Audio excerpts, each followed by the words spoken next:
Good afternoon, all. This case management conference is in the matter of CFI 070-2022 and is being held by way of video conference before Justice Lord Angus Glennie, with the sitting of the hearing taking place in Dubai. Any orders or directions made during the course or after this hearing will be issued by the registry in Dubai on the judge's instructions. The claimant is represented by KBH Limited. Lead counsel is Ms. Bushra Ahmad. The defendant is represented by Davidson & Co. Lead counsel is Mr. Andrew Trotter. Thank you, Your Honor. Thank you very much. Yes, Ms. Ahmed. Yes. You're for the claimant. Yes. I appear on behalf of the claimant, Your Lordship, and my learned friend, Mr. Trotter, appears on behalf of the defendants. Until the 15th of August 2024, the defendants were represented by Clyde & Co. and a leading commercial SIC. Before I go to my submissions, Your Lordship, the documents critical to the CMCR are the agreed case memo at page 168. And if I can just provide you with a list at this stage, the claimant's case information sheet at page 177, the defendant's case information sheet at page 186. There was a draft order in the bundle, but I sent an updated one this morning, Your Lordship, with a note updating the draft order. Have you seen it? Can I just interrupt and say there's absolutely no point sending things on the day of the hearing. I haven't read it. I haven't even downloaded it. And I've received 4 documents this morning, none of which I have even taken time to look at because it is simply impossible. One works on the basis of the documents lodged in accordance with the court timetable, and that applies to both of you. Indeed, Your Lordship, and I take that on board, and you'll be pleased to know that those documents are in the bundle, and I will be taking you to those in the course of my submissions. So, Your Lordship, those are the relevant documents for the CMC. By way of introduction, this is the second CMC. The first CMC was on the 23rd of April 2020, where a timetable was agreed in the form of His Excellency NASA's order, and that's at page 234. I won't ask you to turn that up as yet. This CMC has been reconvened at the claimant's request, Your Lordship, and it arises from significant concerns that the claimant has. Those concerns are in relation to the defendant's conduct and specifically employing tactics which the claimant says are intended to deliberately derail the proceedings and disrupt the agreed trial timetable. Today marks the 2nd anniversary of the claim, Your Lordship, which was issued on the 17th of October 2022. Yet despite 2 years having passed, we find ourselves still, Your Lordship, at the stage of production. Initially, the matter was delayed by the defendant's jurisdictional challenge and subsequent appeals. Now, the defendants, following their change of legal representation, contend that the case cannot be ready for trial until after the 20th of June 2025. And to ensure that position holds some sway with the court, they filed 7 days before the CMC a 3rd request for information and an amended draft defence, which they say requires time to be dealt with, which will inherently extend the timetable. The claimant's position, Your Lordship, is that this is simply smoke screens and mirrors, and when one analyses the request for information and their amendments, it's not as complicated as the defendants would have Your Lordship believe, and the reasons for that I'll come to when I make my submissions. The defendants have continually delayed the progress of this matter, and it's the claimant's position that this ongoing conduct threatens the timely resolution of the case and the 3rd of February 2025 trial date. More critically... Hold on a second. As I understand it, you now want an extended trial period, 7 days rather than 5. Yes, 2 days. And you also want an in-person hearing. We do indeed. It's previously been fixed for a virtual hearing. It was fixed for a hearing, presumably virtual, but yes, we are requesting an in-person hearing. Yes, but that means the 3rd of February date can't stand because there's only one courtroom and it's occupied. Right, Your Lordship. And why were these things not thought of before? Your Lordship, a request ought to have been made to the registry, and it may be that if we have a short adjournment, perhaps we could speak to the registry and see whether or not there is any availability. It wasn't clear to us that there was no availability for an in-person hearing on the 3rd of February. Yes. It's clear, I've checked. I'm grateful for that. And it may be then, Your Lordship, that perhaps during any adjournment, or maybe we could request an adjournment and seek from the registry and Miss Al-Shahi whether or not there is any other availability within February. I can not within February, no. There's availability after the 21st of March. Right, Your Lordship. In which case... Or before the 3rd of February, if you want to try January, but I wouldn't have thought you'd get very far with that application. Yes, Your Lordship. Well, Your Lordship, the claimant did offer an alternative position, and that was he is open to the suggestion of relisting this trial to March. However, what he doesn't want is for this trial to drift, as per the defendant's suggestion, that it should be listed after the 20th of June 2025. And that's where the bone of contention is between the parties. Yeah. And Your Lordship, I'm grateful for that, and it may be that I will tweak my submissions in respect to the directions we seek at this CMC. But Your Lordship, the critical concern of the defendant is that any judgment, if he is successful, may lead to a wasted judgment. And Your Lordship, in that context, may I invite you to turn up a letter that was written by KBH on the 15th of October. That's at page 834. Hold on.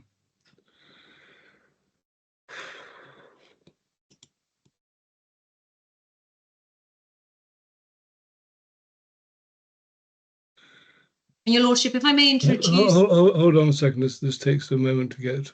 Once I'm on the pages, I'm fine. But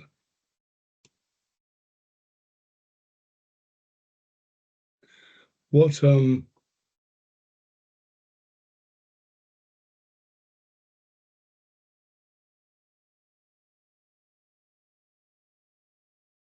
what section is it? Your Lordship, my bundle isn't in sections, but if I perhaps look at the index, I can tell you exactly what section it's in. I can do it separately. Sorry, just give me a second. Section L, Your Lordship. Page 834. 834, is it? I haven't got it. My bundle goes to 833. So it must be a document you've added this morning. Your Lordship, I think it was added. The document was uploaded, I believe, on the 10th of October, and since then there have been various editions, and there has been some concern about the system, the court system, because over time, it's a live bundle, it's a live sort of software, and over time documents have been added, the indexes have been updated, and we were informed that the bundle was also updated, and I think this morning the registry sent an updated link. Yes, I've told you I haven't read anything that was sent this morning. The bundle this morning, the link that was sent this morning only updated the bundle with, I think, 4 or 5 documents, but this document, the 15th of October letter, was added shortly after the 15th of October on the day. Well, it's not in my, if you can tell me which section it is, and L1. L1. Would it be helpful if we sent an updated link? No, the last thing I want. I've just told you I'm not going to download more things that arrived this morning. Right, I've got the letter now. I'm grateful, Your Lordship. So, Your Lordship, just in terms of introducing this letter, it is about Mr. Gupta. Now, Mr. Gupta, in the grand scheme of things, is a part owner of the defendants through a company registered in the UK, GG Alliance, Gupta Family Group Alliance. Mr. Gupta has already given a witness statement in these proceedings, and he's likely to be a main witness. In fact, he's named in the case management information sheet as a main witness. Yeah. And Your Lordship, this letter is about the defendant's failure to pay a cost balance, and that we can see at paragraph 7. Turning then to paragraph 8 and 9, it addresses the concerns relating to Mr. Gupta's ability to satisfy a judgment debt arising out of a number of freezing orders and other actions that have been taken against Mr. Gupta. And if I may just read the letter at paragraph 8. In addition to the above concern being the lack of payment of the cost award, our client harbours a more serious concern regarding your client's ability to satisfy a judgment against him and the potential dissipation of assets in avoidance of a judgment debt. At the heart of that concern is, as reported by the Telegraph on the 9th of October, copy enclosed, a freezing order dated the 19th of September granted by the High Court of Singapore against certain Liberty Group entities, and these all form part of the GFG Alliance. And it gives the various names of the companies. In support of a partial final award under LCI case number 215327 between various Liberty companies and ArcelorMittal. We have seen a limited number of documents relating to the Singapore freezing order, most notably the affidavit of Charity Rachel Kirby dated the 12th of September 2023.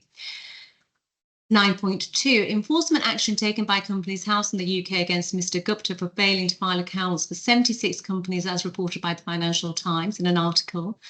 The United Kingdom's HM Revenue and Customs filing for petitions to wind up certain GFG Alliance companies over unpaid taxes, as also reported in the FT article and replicated below, and that recites the quote from the article. HM Revenue and Customs has this year separately filed petitions to wind up 3 of the businesses at the centre of the Companies House action over allegedly unpaid tax. At a hearing last month, the barrister acting for these GFG companies said that the businesses were in a complicated position and all stems from being unable to appoint auditors at the moment. Evidence submitted to London's High Court shows that HMRC rejected unaudited accounts that GFG's advisors tried to submit in its company tax returns, noting that they did not meet the filing obligations as they were not signed by an auditor. Paragraph 10, we acknowledge that the Singapore freezing order involves entities that are, as we understand, unrelated to your clients. However, both these entities and your clients share a significant commonality, Mr. Gupta. The information disclosed in connection with the Singapore freezing order raises serious concerns that DIFC Liberty, that's the first defendant in these proceedings, as controlled by Mr. Gupta, may seek to dissipate, hide or obscure assets to evade enforcement of yet another judgment debt.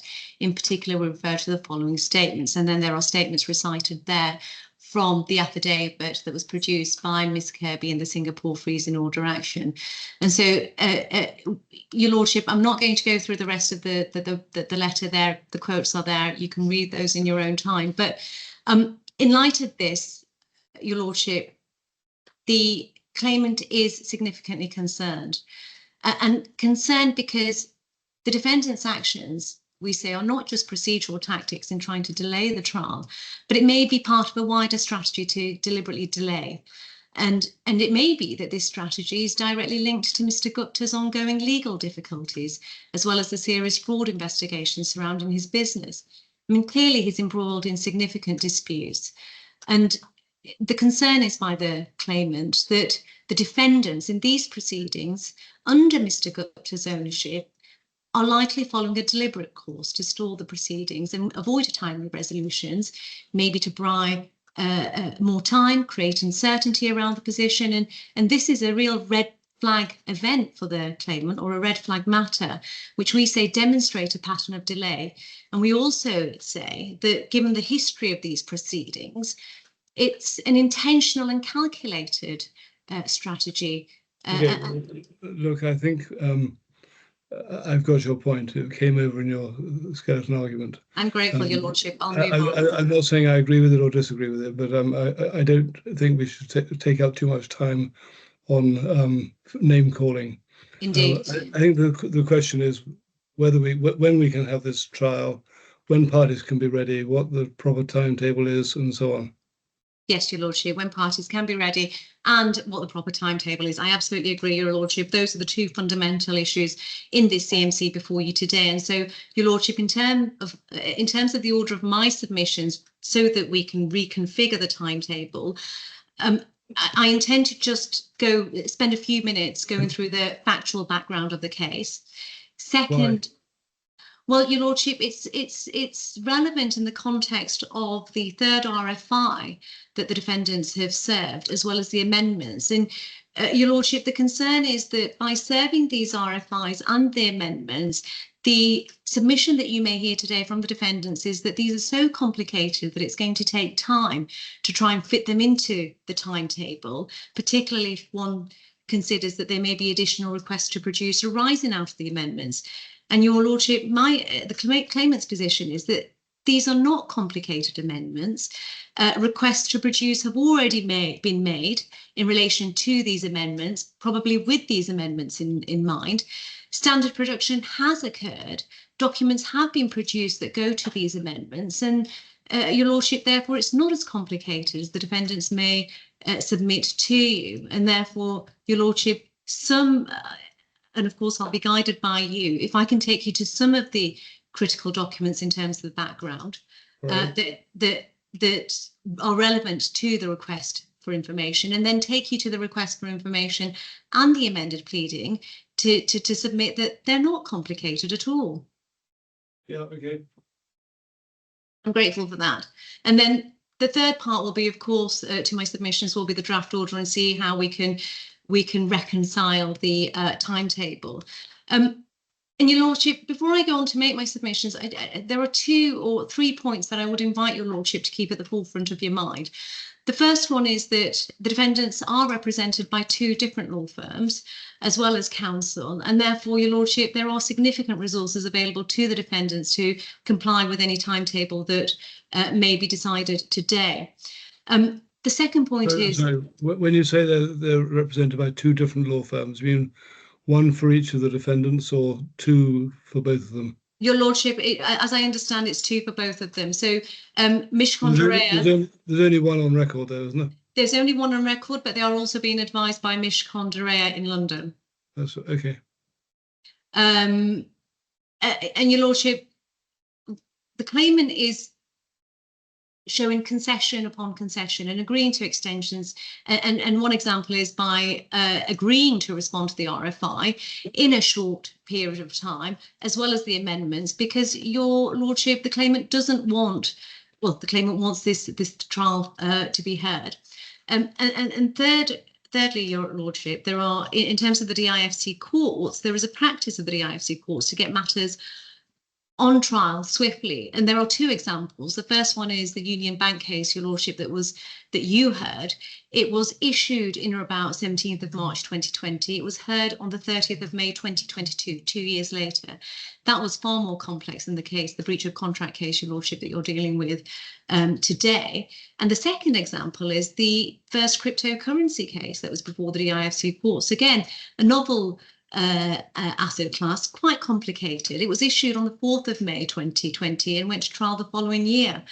And the final point that I would ask Your Lordship to bear in mind is the case of Fitzroy that I've cited in my skeleton argument. Your Lordship, have you had an opportunity to look at that? Would you like me to take you to it? Remind me which Fitzroy is. It's at page 827 of the bundle. Yeah, remind me where it is in your skeleton. It is.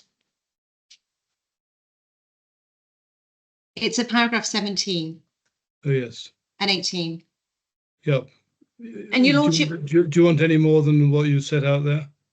No, Your Lordship. No. The only point is that Your Lordship, conduct is something that the court or the judge in that case took into account. It refused the adjournment and emphasised that trial date should not be lightly vacated, and the adherence to case timetable. And Your Lordship, those are the points that I wish to make, and they're already in my skeleton argument. And so, Your Lordship, just in terms of the first part of my submissions, taking you to the factual background, we say that the case is a straightforward breach of contract claim. It essentially concerns the unlawful termination of the claimant some 8 months before he was due to be paid contractual entitlements, including an annual bonus and a long-term investment plan. This was agreed between the claimant and Mr. Gupta.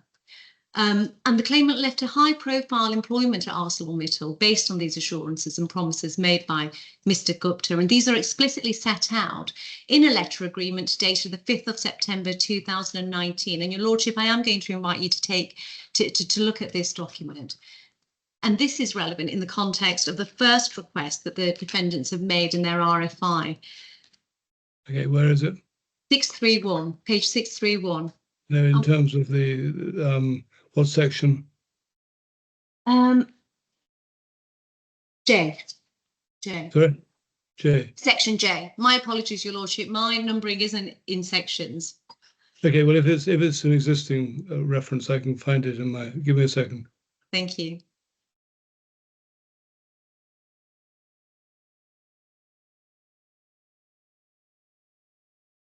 (631). Yes. So this is the first 5th of September letter agreement. This is the agreement that the claimant is relying on. You can see the first page, please to confirm our binding offer of employment refers to the entitlements, in particular, the annual bonus, the guarantee bonus, the LTIP, the sign-on payment, and the other benefits. And this, Your Lordship, was signed by the claimant, and that's at 632. You see his signature there. Yeah. As to the factual matrix, despite this letter agreement, the defendants unilaterally, the claimant says, altered the terms, omitting fundamental provisions in a second letter that was also dated the 5th of September. And just keeping with this first letter, Your Lordship, the claimant's case is that the defendants unilaterally, without notifying him, removed, in other words, deleted the LTIP provision and the annual bonus provision. And Your Lordship, the second letter is at page 653. I think it's the same section. I'm assuming it's the same section. Yeah, I have it now. Anything lodged up to 2 days ago, I have on hard.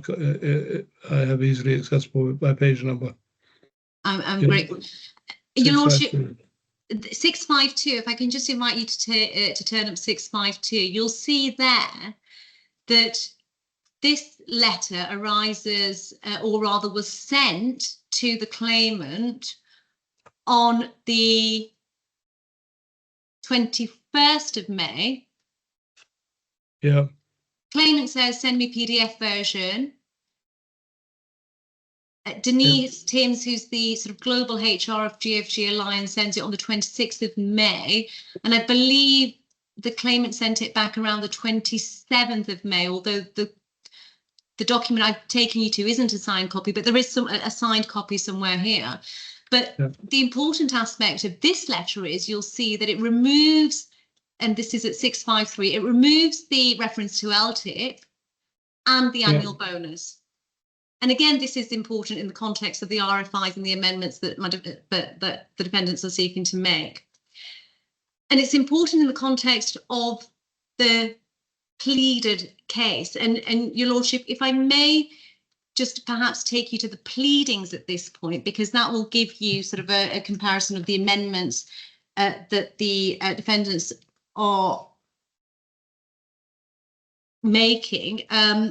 Reference there is page, the start of the pleading is 512.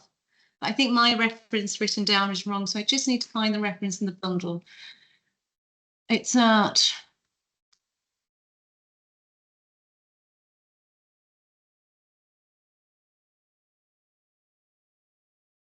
around 40 from memory.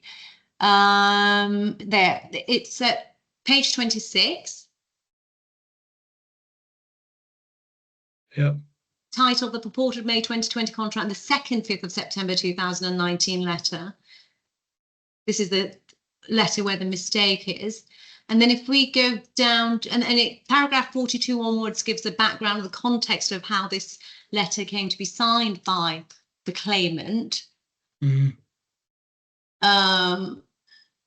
And here if we go to paragraph 48, page 27, Again, the claimant talks about the circumstances in which he came to sign this second letter.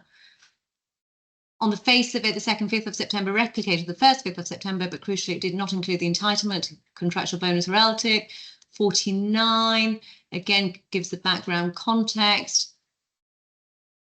And then 49, 1 is important. Ms. Timms had altered the first 5th of September letter on or around 12th of May, specifically to remove the LTIP and annual contractual bonus in the same way that neither were contained within the draft May 2020 contract, such that the second 5th of September letter was materially and crucially different from the first 5th of September letter.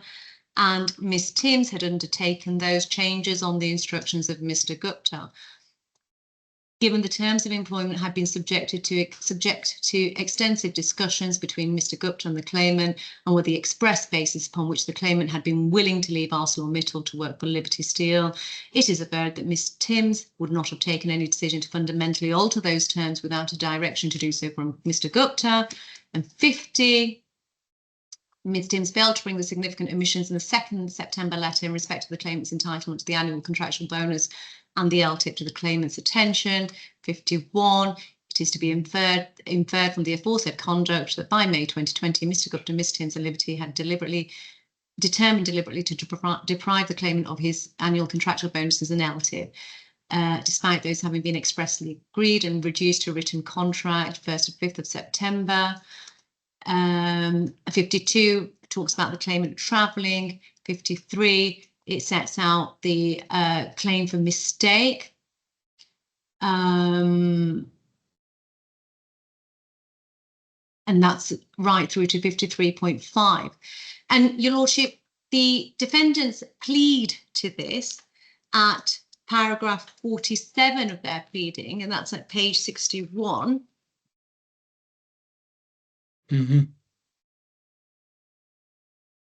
Yeah. And what they say is that in respect of paragraphs 49 and 1 and 49.2, admitted that Mr. Timms altered the 1st of 5th September letter to remove reference to the uncertain LTIP proposal and the uncertain annual bonus proposal. The removal of reference to these matters was not done surreptitiously, but because Ms. Timms intended for there to be a separate confidential agreement detailing the precise terms to both matters, and the event was never done. Not admitted the amendment was made on instruction of Gupta. Admitted that Ms. Timms and Gupta discussed and agreed on the approach and adopted to be adopted in order to keep such proposed terms confidential. Save aforesaid, those paragraphs are not admitted. And 48, paragraph 50 is denied. Say that it's admitted that Timms did not bring to the claimant's attention the differences between the 2nd and 5th of September letter. And then, Your Lordship, the important aspect here is that 51.1, and it's the last sentence, or the if which is not admitted, the claimant signed the 2nd and 5th September letter by mistake, believing its content was the same as the proposed employment terms. The second defendant was not aware of, nor did he have constructive notice of any such mistake. And so, Your Lordship, the point there is that the claimants, or rather the defendants, understand the complaint that is being made, understand the claim that is being made, has actually ran a defence of that, and therefore, Your Lordship, any inquiry about these matters is already before the court. Right. And Your Lordship, in terms of then where we get to with the RFI. Yeah.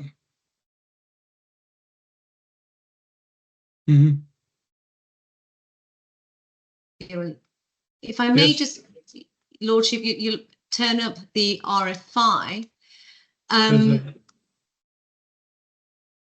It is, and sorry I was stalling there. I think my reference again is wrong, but I can take you to it. The third RFI is at 139, page 139.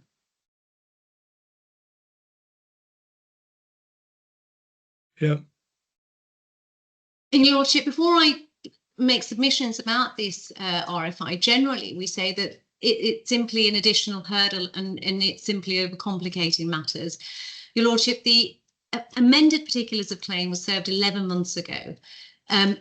Your Lordship, the defendants have pleaded to this, they filed their defence to this, and therefore we say that it's a necessary clarification now that the defendants are seeking. And before I take you to and analyse this request for information, I just, Your Lordship, want to take you to the rules of the DIFC court, and that's 19.6. And I saw that you have that in your hand there. I have the book, yeah.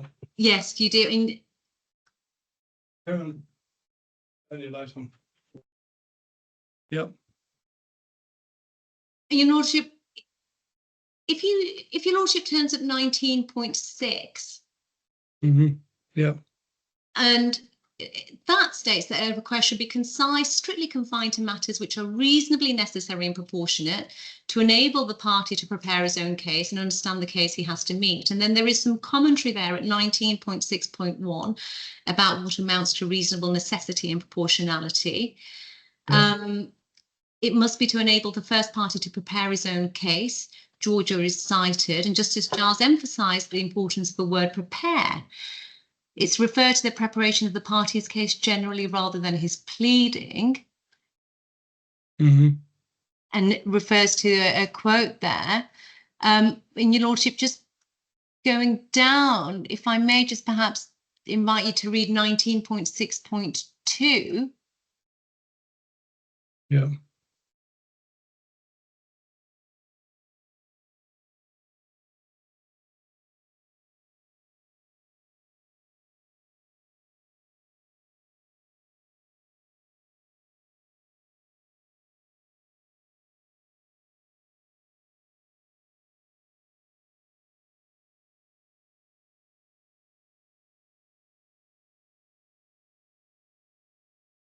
Yeah.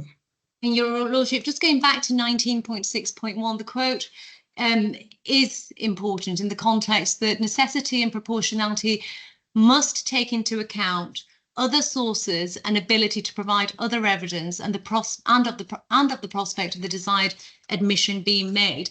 And the reason why we say that that's relevant is because in the context of this case, there was a jurisdiction challenge, and within that jurisdiction challenge, Your Lordship, substantial and significant evidence was exchanged, which set out the parameters of the party's case. So not only, Your Lordship, are there statements of case, but there is also evidence, and there are also documents that set out the parameters of the case. And so, Your Lordship, if I may then go back to the request for further information, page 1.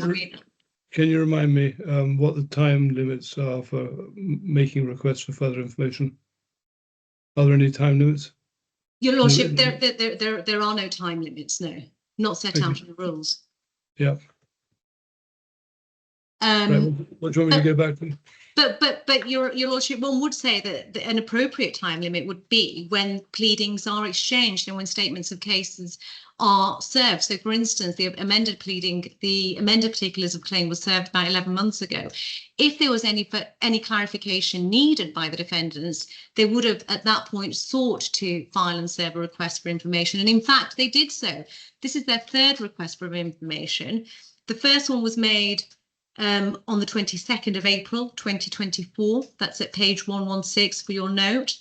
And the second request for information was made on the 6th of June 2024, and that's at page 126. And so, Your Lordship, the defendants have already made requests for information. They've already sought clarification. Yeah.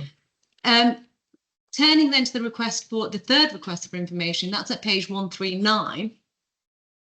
Yeah. And we say that, generally speaking, the requests are unnecessary, they're disproportionate. But, Your Honour, the claimant has conceded to filing a response to this only because it doesn't want the trial date to be shifted. And Your Lordship, it was anticipated that the response would be filed before the CMC. However, the claimant is in Canada and there is a 12-hour time difference. And so it's been quite difficult in the context of preparing for this hearing as well to take final instructions. But we anticipate being able to serve a response to the RFI within 24 hours of the CMC. And so, Your Lordship, if we go to the first example that I want to draw your attention to, and that's in relation to the first request, and that starts at 139. Yeah. Claimant's case is the relevant contract, oral agreement with Mr. Gupta, and it talks about, and it refers to paragraphs 14 and 16 of the amended particulars of claim, then refers to the reply. And then the questions that are being asked, please state whether the plea quoted above of the defence is admitted and denied. In particular, is it the claimant's case that an agreement described in paragraph 16 was reached with Gupta subject to contract and embodied in the 5th of September letter. The agreement was a binding and concluding oral agreement, in which case please state the words of conduct relied upon, or something else. And so the first point is in relation to this request. It's unnecessary because, Your Lordship, there is no pleading. There is nowhere in the amended particulars of claim that says there was an oral agreement between Mr. Gupta. It's quite clear, and I've taken you to the various passages, or that was in the context of the 5th of September, and I can take you to them, but it's quite clear that the claimant is relying on that 5th of September letter. He's not relying on any oral agreement. And in any event, Your Lordship, Mr. Gupta's own evidence is that, and that's on behalf of the defendants, confirms that once the high-level terms regarding the role and remuneration had been agreed, Mr. Timms was instructed to formalise the full employment terms. And so, Your Honour, let me just take you to that. Can you just hold on a second? It's my fault, I'm sure, but I'm not sure, given that you've agreed to respond to this, why are you showing it to me with a view to saying that it's not a legitimate question? Your Honour, to support the proposition and the submission that these are deliberate delay tactics. It's as simple as that. And so there are various examples that I could take you to, but I won't take you to, that where the RFI is just simply unnecessary, we say. I'm not sure why you agreed to give further information if you didn't think it necessary. Well, Your Lordship, the reason being is because we don't want any ancillary applications. We don't want to be drawn into a context where we say that these are unnecessary and disproportionate, and then the defendants make an application and drag out the timetable to make that application. An application by the defendant wouldn't affect the rest of the timetable. Well, Your Lordship, there may be, arguably, there could be a submission before you to say that they need the responses to the RFI before they can file their amended pleadings, before which may give rise to further production requests. And so, Your Lordship, just to guillotine that, the claimant took a decision that he would be flexible, cooperate, in order that the timetable wouldn't shift. What the claimant doesn't want is to be drawn into kind of ancillary, subsidiary contests, which may impact the timetable. They may not, Your Lordship. It may be that Your Lordship will be quite robust with this, but it's not a risk that the claimant wants to take, which is why he agreed to this. And so, Your Lordship, there are other examples, and I'm not going to go through them in any great detail as I intended to, but very quickly, Your Lordship, and request 8 has a similar flavour to it, and that request 8 is about the mistake claim. If I can perhaps take you to that, I'm trying to find the reference in this document, page 143. Yeah, I have it. And again, Your Lordship, the claimant's claim is clear on this. The defendants pleaded to this back when they filed their defence on the 24th of January 2024. This inquiry is before the court. Again, unnecessary. All right. Yeah. And Your Lordship, the claimant's position is that the defendants are just seeking to simply overcomplicate matters in a very simple breach of contract case. And there are numerous other examples. I have that point. Grateful. And so, in terms of overcomplicating matters, Your Lordship, the defendants have been criticised previously for that by His Excellency Ali Al-Madani in his jurisdiction judgment. And Your Lordship, if I may just quickly take you there at page 204, and this is in support of the submission. This isn't the first time the defendants have been criticised for this. Page 204, paragraph 29, it's a judgment that was issued by His Excellency Deputy Chief Justice Ali Al-Madani on the 24th of April. It starts at 197, and this was in respect of the application that was made, which we say was doomed to fail because it it attempted to rely on a merits test for jurisdiction, which under the judicial authority law simply doesn't exist. And what His Excellency Ali Al-Madni said is, I'm not persuaded by the defendant's argument that jurisdiction, I beg your pardon, that's the wrong paragraph I'm reading. It's paragraph 27. In my view, the defendant, page 203, in my view, the defendant has complicated this Part 12 application contesting the DIFC court's jurisdiction by conflating the jurisdiction. And so, Your Lordship, you have the point, I'll leave it there. Now, in terms of then the draft CMC order and where we get to with that, in light of the amendments, Your Lordship, the amendments that the defendants are intending to make are in their draft amended defence. That's at page 81. But before I take you there, Your Lordship, I just want to highlight what they say the nature of those amendments are, and that's at the defendant's case management information sheet at page 186. It starts at 186. And if we go to page 186... What paragraph is it? Because I've got this downloaded without page numbers. Paragraph 8, page 187. Yep. Okay, I've got it. The proposed amendments to the defence are to plead, and they say 5 key amendments. That is the accrual of LTIP, implied duty, mistake regarding the 2nd, 5th of September letter, particularisation of behaviour and credit for remuneration. And Your Lordship, the point here is that they're not as substantial. And as I said in my introduction, these matters have already been canvassed in evidence. They've already been part of the requests to produce. And just to make good that argument, if we look at the first amendment, the accrual of LTIP in the end of the vesting period, Ms. Angus, do you oppose these amendments? Your Lordship, no, we don't. So what are you taking me to them for?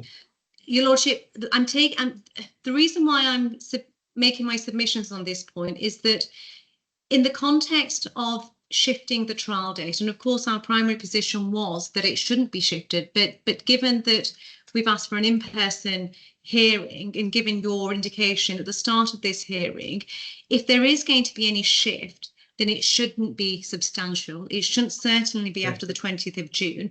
The claimant is ready and prepared to deal with these amendments, as well as any additional requests to produce arising out of these amendments swiftly and quickly. The short point is that there are going to be limited additional requests to produce because all of these amendments have already been canvassed in the request to produce. For instance, if I can just give you an example, Your Lordship, the first proposed amendment is at the amended defence. It's at page 96, paragraph 37. I'm not going to invite you to take you there because I think it's more important that I take you to the request to produce. Defendant's request to produce is at 280. 280. Yes. And the second request to produce, Your Lordship, I beg your pardon, yes, it is. The second request to produce at 280.281 deals with the vesting period of the LTIP. Second example, Your Lordship, the second amendment that's being sought is the implied duty. We say that that's a legal issue in any event and needs no factual evidence. The third proposed amendment is the mistake amendment, or rather the amendment fortifying, the defendants attempting to fortify their defence on the mistake aspect of the 2nd, 5th of September letter. It's already been canvassed in this request to produce at 280. I beg your pardon, request 4, that's not at 280, it's at 282. Right. And you see there, 2nd, 5th of September letter, the reason for the request is set out there.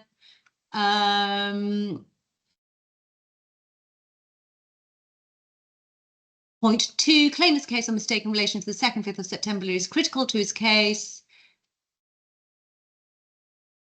Point 3 refers to the defence, alleges that you made this mistake because they received 2nd, 5th of September letter. Point 4, signed and returned the letter, disclosed records, etc., etc. So the point is that the RTPs that are already in circulation have already addressed the amendments, and therefore there'll be minimum additional RTPs arising out of the amendments, and therefore that shouldn't be a reason as to why this timetable should be extended in the way that the defendants suggest. Just keeping on page 282, Your Lordship, you will see a reference there to standard production and PR and PR numbers. And Your Lordship, whilst standard production has occurred, and therefore, Your Lordship, these documents, or the documents that the defendant relies on, have already been produced in standard production, and the fact that there are these catalogue numbers PR 0086 would suggest that the searches have been conducted, and therefore again, if there is going to be a submission before you, Your Lord, that extensive time is required to now conduct searches, we say that that's not a correct submission on the grounds that the CMC, the first CMC, was on the 23rd of April. No doubt searches have already been made. We see reference to searches being made in this RTP. And Your Lordship, therefore, any document production stage ought to be limited as well, because, Your Lordship, from my learned friend's skeleton argument, one submission that he may make this afternoon is that document production will be lengthy, and therefore that will necessitate shifting the timetable and shifting the dates. And we say that that's not borne out by the documents before you. Okay. The fourth proposed amendments is in relation to the particularisation of behaviour. The draft amended defence deals with that at page 106 and 108. Again, we say that the defendants have already disclosed relevant documents in standard production. Okay. That's at 284.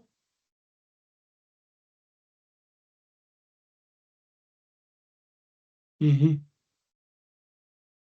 Request 7. Yeah. And in fact, request 8. And again, we see references to documents in standard production referenced by the PR number. This is a factual issue, we say, but the fact that the defendants have already disclosed documents shouldn't then string out the document production stage. And again, document requests have been made in the RTP. The final proposed amendment is the credit for remuneration received. This may require some production, but again, we say it's a very narrow issue. It's not an extensive issue. And in any event, it would appear that the defendants have searched for documents and do have documents in their possession that they may want to disclose. And so, Your Lordship, the totality of this submission is that if there is going to be a submission before you this afternoon, that the reason why a short or contracted timetable isn't possible because of these amendments, because of the RFIs, because they may give rise to additional production, then we say that that's not accurate and it's not borne out by the nature of the amendments, by the RTPs that are already in circulation, and the standard production that's already occurred to date. Okay. And so the amendments to the draft defence are minimal. Therefore, the amendments to the reply are likely to be minimal too. And Your Lordship, it is likely that there may be applications necessary for document production orders. And Your Lordship, in that context, it may be that Your Lordship may need to provide for a timetable and steps for any application for document production. But again, Your Lordship, why not just leave that till an application is made? And if it's made too late, it's too late. Well, Your Lordship, given that we are before you this morning, my submission to you is that we have extensive requests to produce. Those requests to produce provide categories of documents in accordance with the RDC. The parties have given their reasons for requesting those documents. The parties have given their objections as well to DPs. And if there is an extra stage whereby parties seek document production orders, then that can be dealt with by first the parties producing documents responsive to these RTPs, and then providing their replies to the objections. Sorry, you're not asking me to make rulings on particular requests at the moment, are you? No, I'm not. No. All I'm asking you at this stage. All I'm therefore saying is, if and when there is an issue about them, that can be brought before the court. We needn't anticipate what may never happen. Your Lordship, the claimant's concern there is that one of the submissions that my learned friend makes in his skeleton argument is that factual witness statements can't be prepared without the entirety of the documents, if I've understood his submission correctly.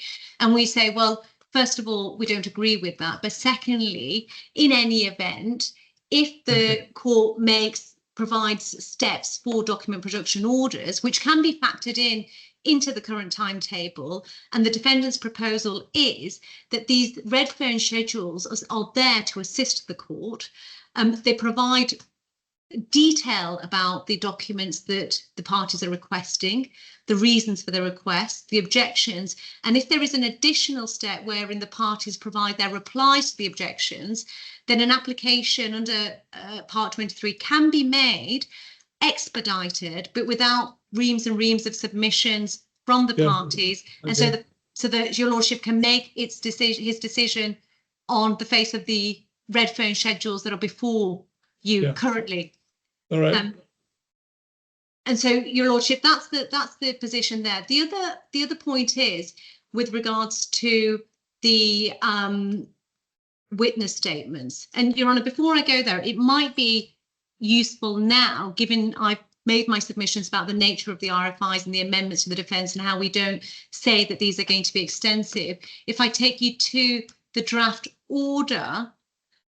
Although you won't have it, I don't believe, because I've got the old version. The old version. What page is the new one on? 1013. Can we not work on the old one? We can, Your Lordship. It's but not my. Surely, isn't it better to? And I'll hear obviously what's said on the other side, but isn't it better to work out what date we're aiming for and see if we can work backwards from that? Yes, Your Lordship. Yes, that's probably very sensible. In which case, Your Lordship, then the only points that I wish to make before I hand over to my learned friend is that the other concern that my learned friend has is with regards to witness statements, witness evidence overlapping the expert evidence. I don't see a problem with that. Your Lordship, I beg your pardon? I don't see a problem with that, but I'll hear what Mr. Trotter says. I'm grateful for that. And then, Your Lordship, the other point, and I don't necessarily see this as a point of contention, although I'm sure my learned friend will correct me if I'm wrong, is the scope of the expert evidence. And we say that the scope of the evidence ought to be as set out in the draft order, which is at 192. Yeah. I've got it. And Your Lordship, what we say about that is that both parties agree that expert evidence will assist the court in the field of steel and mining, or mining and steel industry practice, particularly on the issues of industry standard practices and benchmarks for common practices in the vesting of LTIPs. It's agreed, as I understand, that two issues ought to be before the court, and that is the vesting of the LTIP and the standard industry practice. The defendants, or rather the claimant, has proposed additional issues related to specific metrics to which the claimant was subject to. And we say that expert analysis is necessary to assess that. And of course, while the court will make the final determination on the facts, the claimant's position is that expert input will be helpful to the court to evaluate the claimant's performance against industry benchmarks. And so, Your Lordship, we would like that to be part of the scope of the expert evidence. There are two other matters that deals with valuation of LTIP, and that is because now it's a combined trial dealing with both liability and quantum, and we say that the court will be assisted with the industry experts' financial assessment of the LTIP. And so, Your Lordship, and like I said, I don't know if that's an issue between the parties, but that's what we say. That's what we say the scope of the expert evidence ought to be.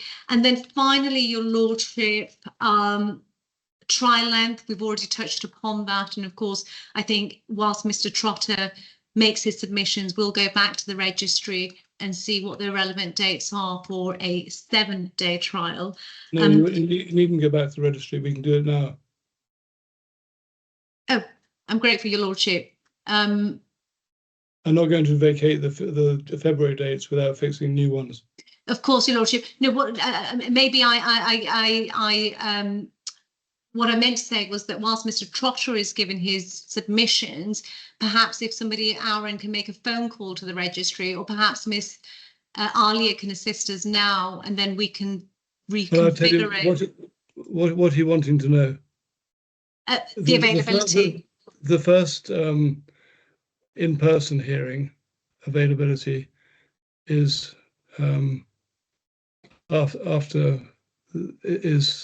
starts on 24th of March, and if we wanted 7 days, we could achieve 7 days starting on 24th of March. I'm grateful. That's very helpful. After that, there's a real problem, and we're going for months. I'm grateful for that, Your Lordship. In which case, if you didn't want it in person, we could have a much greater flexibility about timing. We could adjourn it, for example, for a month to the 10th of March, 17th of March, or whatever. But that would be virtual. The first in-person hearing date available is the 24th of March.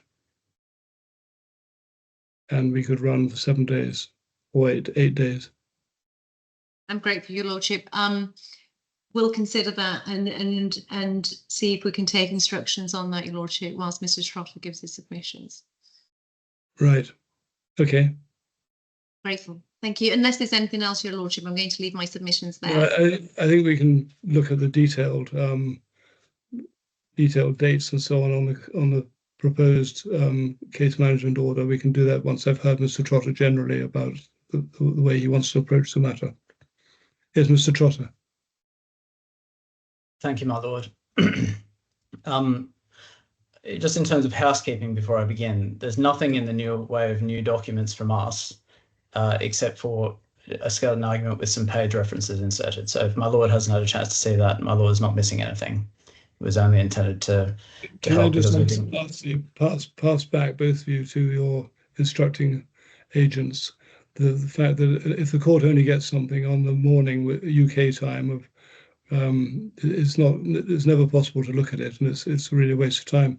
Revised documents, including page numbers and so on, should be given at least 2 days before the hearing. I understand, my lord. I apologise for that. That it was provided. The reason was it took a little while for the paginated bundle to come to us, so it was provided in very short order after we received the paginated bundle. But I'm sorry that it didn't arrive sooner than that. So, my lord, I propose to do 3 things. First, I need to deal with some of the jury points that have been made by the claimant, first in correspondence and now in submissions, mainly about the defence and the RFI. Second, I want to deal with some of the big picture points about the way forward and whether a trial in 3.5 months or even in mid-March is really a sensible proposition. And then third, having done that, I'd like to turn to the draft order and go through the individual steps. And it seems to me that would be a sensible way to arrive at when a trial is feasible. So if I start with the jury points, there have been some allegations in correspondence, mainly about the RFI and the amendments. Initially, my learned friend's solicitors suggesting that the RFI was not genuine or that it was tactically designed to derail the trial. And then that allegation was repeated at least 4 times by my count in my learned friend's skeleton argument. And this morning, in my learned friend's submissions, these allegations reached new heights. It's now said that we're engaged in a deliberate course to stall the proceedings, not only in these proceedings, but as part of a wider strategy to avoid judgments in general. And my lord, these are extravagant allegations, and I say that they're jury points because there is, of course, no objection in substance to providing the answers sought in the RFI, and the claimant, as my lord pointed out, has consented to the amendments. So the only reason that these were being ventilated was to generate some sort of prejudice in relation to the timetable generally. And can I just deal head on with the suggestion that the RFI and the defence were intended to cause delay, because it wasn't, and we made that clear in correspondence. And can I invite my lord to turn to tab H32 of the bundle at page 470.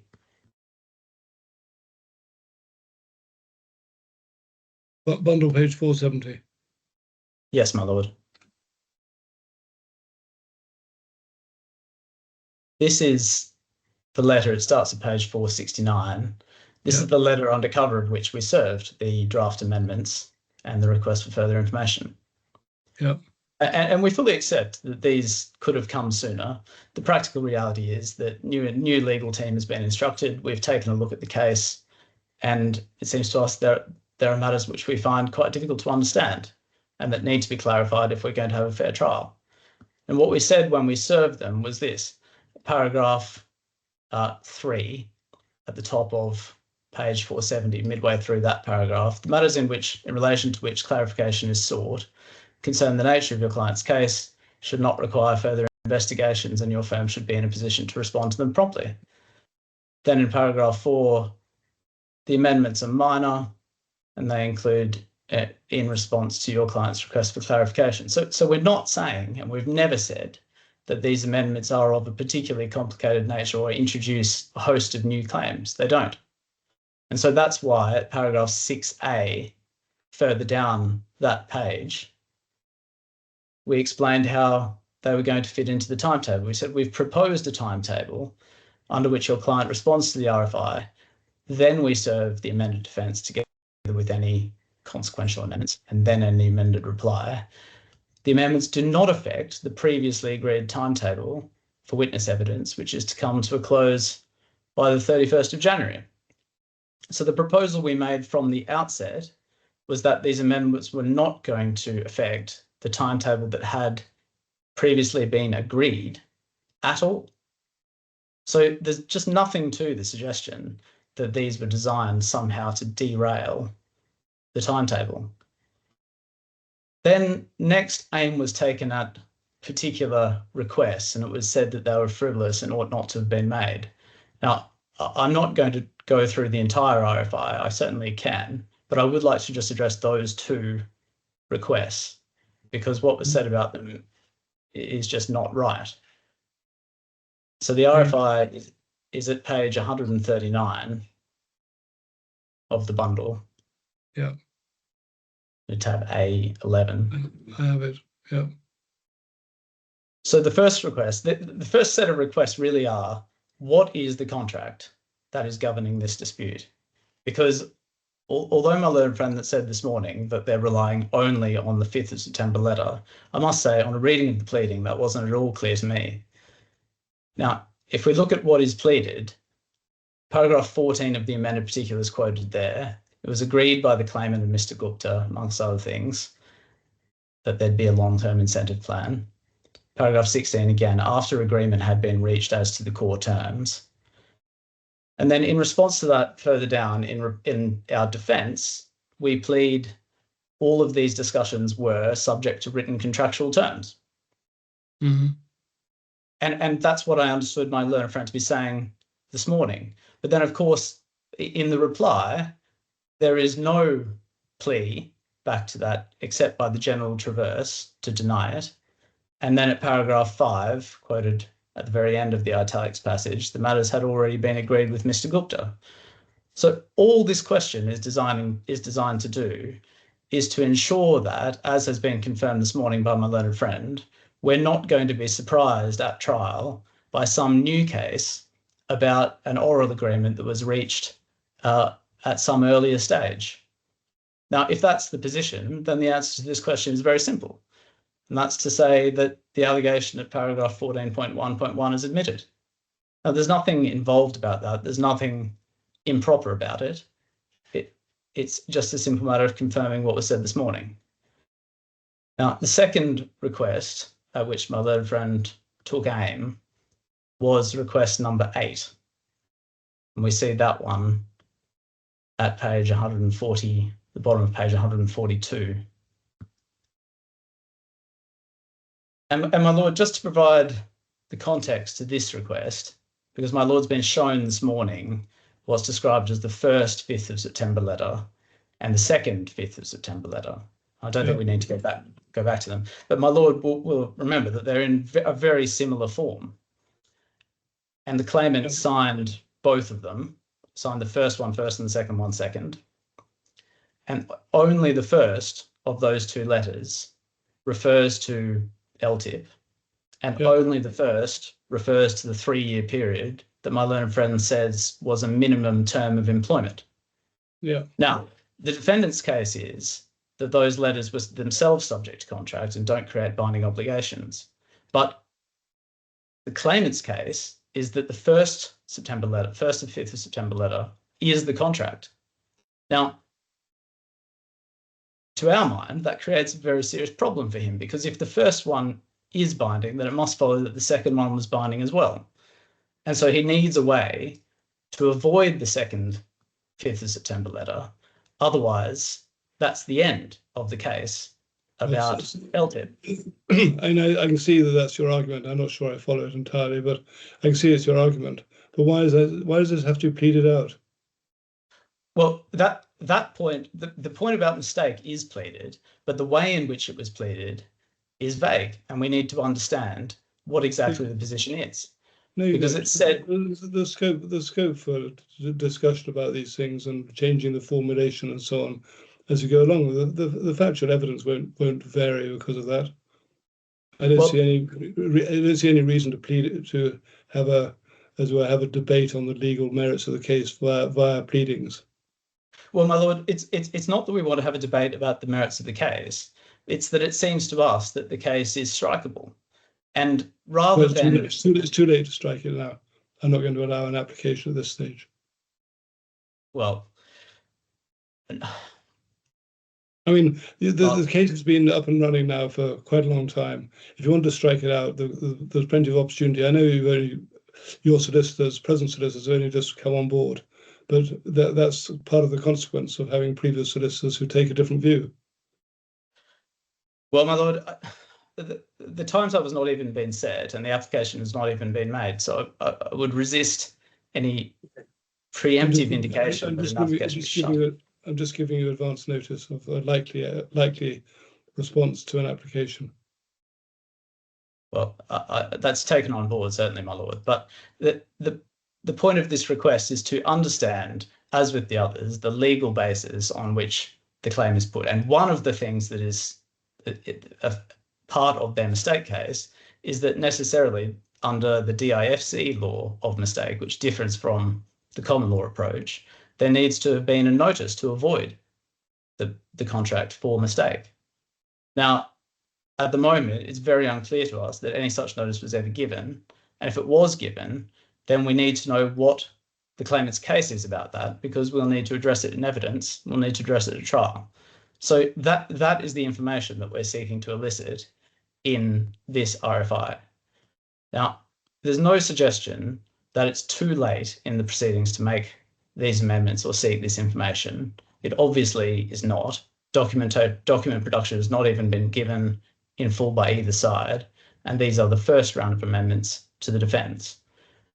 Now, in my submission, there's nothing tactical about the service of this RFI. The fact is we've had real difficulty in understanding how the claimant's case works in various respects. Now, I'm not going to go through all of the other provisions because no particular point was taken about them. But in my submission, my lord should not proceed on the basis that this is some tactical manoeuvre. Now, I'm not going to spend any more time traversing the background. The fact is that there are various reasons why we are where we are. Some of them were that deadlines were extended by consent. Of course, there's been a change of legal representation on our side, which happened in the middle of August. So there's inevitably been some delay. and the RTP that's been served on the side by the other side is wide-ranging and has required some time. Now, nevertheless, we have tried to make such progress as we can. RTPs and objections have been served, and progress is being made on document production, at least on our side. So we are doing everything we can to move things along. And in my submission, at least on our side of the courtroom, we're not looking to attribute blame to anyone in particular. The correct approach is just to think about what is really practical from here on in, because we certainly don't want to be back here in a few months with everything having gone off the rails. Yeah. So that's all I propose to say about the jury points. Now, can I deal with the way forward and the suggestion, well, initially that the trial date should be maintained on the 3rd of February. I'm not sure whether that will be resurrected at any point, or in any event, whether we're looking at March. It's not practical if you both want an oral hearing, an in-person hearing.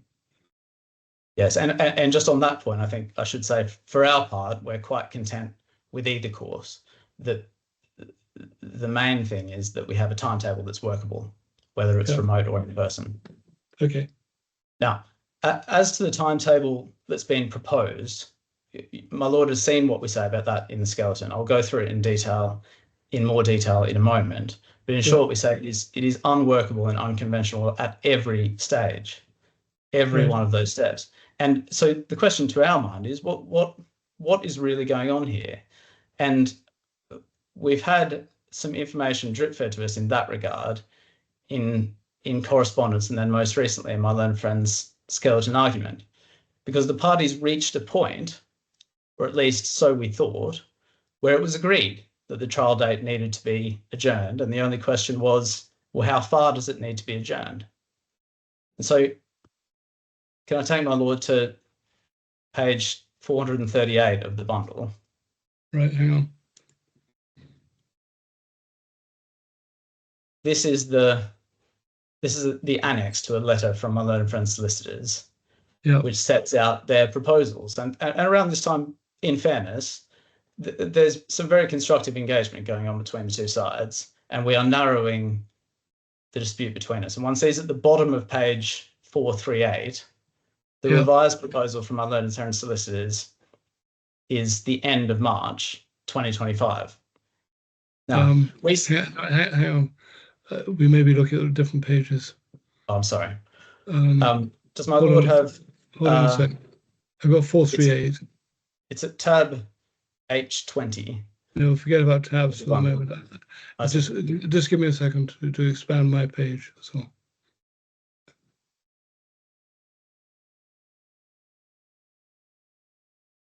Right. Okay, I've got the whole page now. Does my lord have a landscape table? Yep, I've now got a landscape table. Yep. Yeah. So the table goes for 2 pages, and on the second page at the very bottom in the right-hand corner, one sees their trial on liability and quantum, end of March 2025. Yep. And part of this proposal that the claimant proposed... What is that column? Is that your suggestion? Wasn't it? That's my learned friend's suggestion. That's the claimant's revised proposal. Yep. Now, then we see page 445. This is the next letter from my learned friends. Yeah. At paragraph 2, we see that in light of that agreement that the trial is going to have to be moved, so what is clear is now the parties must, in accordance with the rules, apply to have the case management conference reconvened on the basis that the variation to the pre-trial timetable seeks to vary the date fixed for trial. So that was proactive and sensible, if I may say so, from my learned friends. Yeah. And then over the page at paragraph 15, we see this: insofar as the trial date is concerned, we maintain that a trial in March 2025 is achievable. And by this point, we've said a few times that we think that that's too tight. And then we see why that is in the next line. There's an obvious prejudice, but also this firm is unavailable in April and early May. So that is, at least to some extent, driving the insistence on a March trial. Now, then something changes, because when my learned friends email the registry, which we see at page 448, Yeah. one sees, "Dear registry," and then the third paragraph down, the parties have been discussing the timetable. It requires substantial variation. It is the claimant's view that the trial date can be maintained. That is to say, on the 3rd of February. Now, we thought this was a clerical error at first, and we wrote to them about that and were told that it wasn't. And then after this, there was then a line of correspondence, I think another 10 letters or so, in which we continued to debate the timetable, but we never really understood why this position had changed. But then the answer came in my learned friend's skeleton argument at page 4. 4 of the claimant's skeleton argument. Yep. Towards the end of that paragraph. Yeah. The only mutual availability for the claimant, his witnesses, and legal team after March 2024, I think that should say March 2025. Sorry, I've got paragraph 4 of the claimant's skeleton argument. I'm so sorry, my lord. It's page 4. Oh, page 4, okay. Paragraph 13.1. Okay, I've got it. If one sees just the last 3 lines of that paragraph, the only mutual availability for the claimant, his witnesses, and legal team after March 2024, I think that should be March 2025, would not occur until September 2025. Yeah. So for our part, this was quite an incredible revelation, because we've been strung along in correspondence for weeks, debating what is and is not feasible. We've had arguments about how concerned there are about delay. We've had arguments about the convenience of running experts in parallel, how we should find an expert to work over Christmas, and so on. We've never been told that the driving concern is that there's an unexplained 6-month period of unavailability on the part of some combination, for some unarticulated reason, between the claimant, his witness, and his legal team. Now, we already know what the period of my learned friend's solicitor's unavailability is, which is in April and early May. We're not told what explains the several months that follow that. We don't know, is it the claimant? Is it the witnesses? Is the claimant has brought a claim for $30 million. It's putting the defendants to great cost in defending it, and wants to impose a timetable that we say is entirely unrealistic. And there's no explanation about what the reason for this delay is. It wasn't addressed at all by my learned friend this morning in submissions. It's just stated that nothing can be done for those 6 months. And in my submission, it's just not good enough to be told that in circumstances where it's common ground that the timetable requires substantial revision. So the correct approach in principle, in my submission, should be to look at what the workable timetable is. And then, of course, if there are legitimate reasons why people are unavailable, including the legal team, then the trial can be set accordingly. But what shouldn't be happening is for a compressed and unworkable timetable to be foisted upon us on the basis that for some unexplained reason, there's 6 months of unavailability in the middle of 2025. That's the first point. The second point is that despite all of the complaints about delay and the concerns about these proceedings dragging on, it's very important to bear in mind that whatever order my lord makes will expedite the timetable very substantially from where we were before. And the reason for that is that until today, under the present directions, the trial is split into liability first and quantum second. Yeah. Now, of course, his current legal team wasn't involved at that stage. It's been proposed by the claimant to recombine the trial into liability and quantum together. And that seems perfectly sensible. for us, and we're perfectly happy to do that. What that does mean is that on any view, this matter will be brought to a resolution much earlier than it would have been, especially so if the claimant is not available until September 2025, because on the present timetable, that means liability could not have been determined before then. So all of the complaints about delay are misplaced, because actually whatever order is made today will involve accelerating rather than pushing back the ultimate determination. Mm-hmm. The third point is that although there are complaints about delay, in fact, there's nothing out of the ordinary about this case. It's not an urgent injunction or a habeas corpus writ. It's a normal commercial damages claim that should proceed in an orderly way. The dispute arose when the claimant's employment was terminated in May 2022, which is little over 2 years ago. So we're a far cry from a case where the events are miles in the past or no one can remember anything. It's a perfectly reasonable period for a commercial case to be determined. So from there, can I then look at the reasons that are given for the expedited timetable in my learned friend's skeleton? And they start at page 6.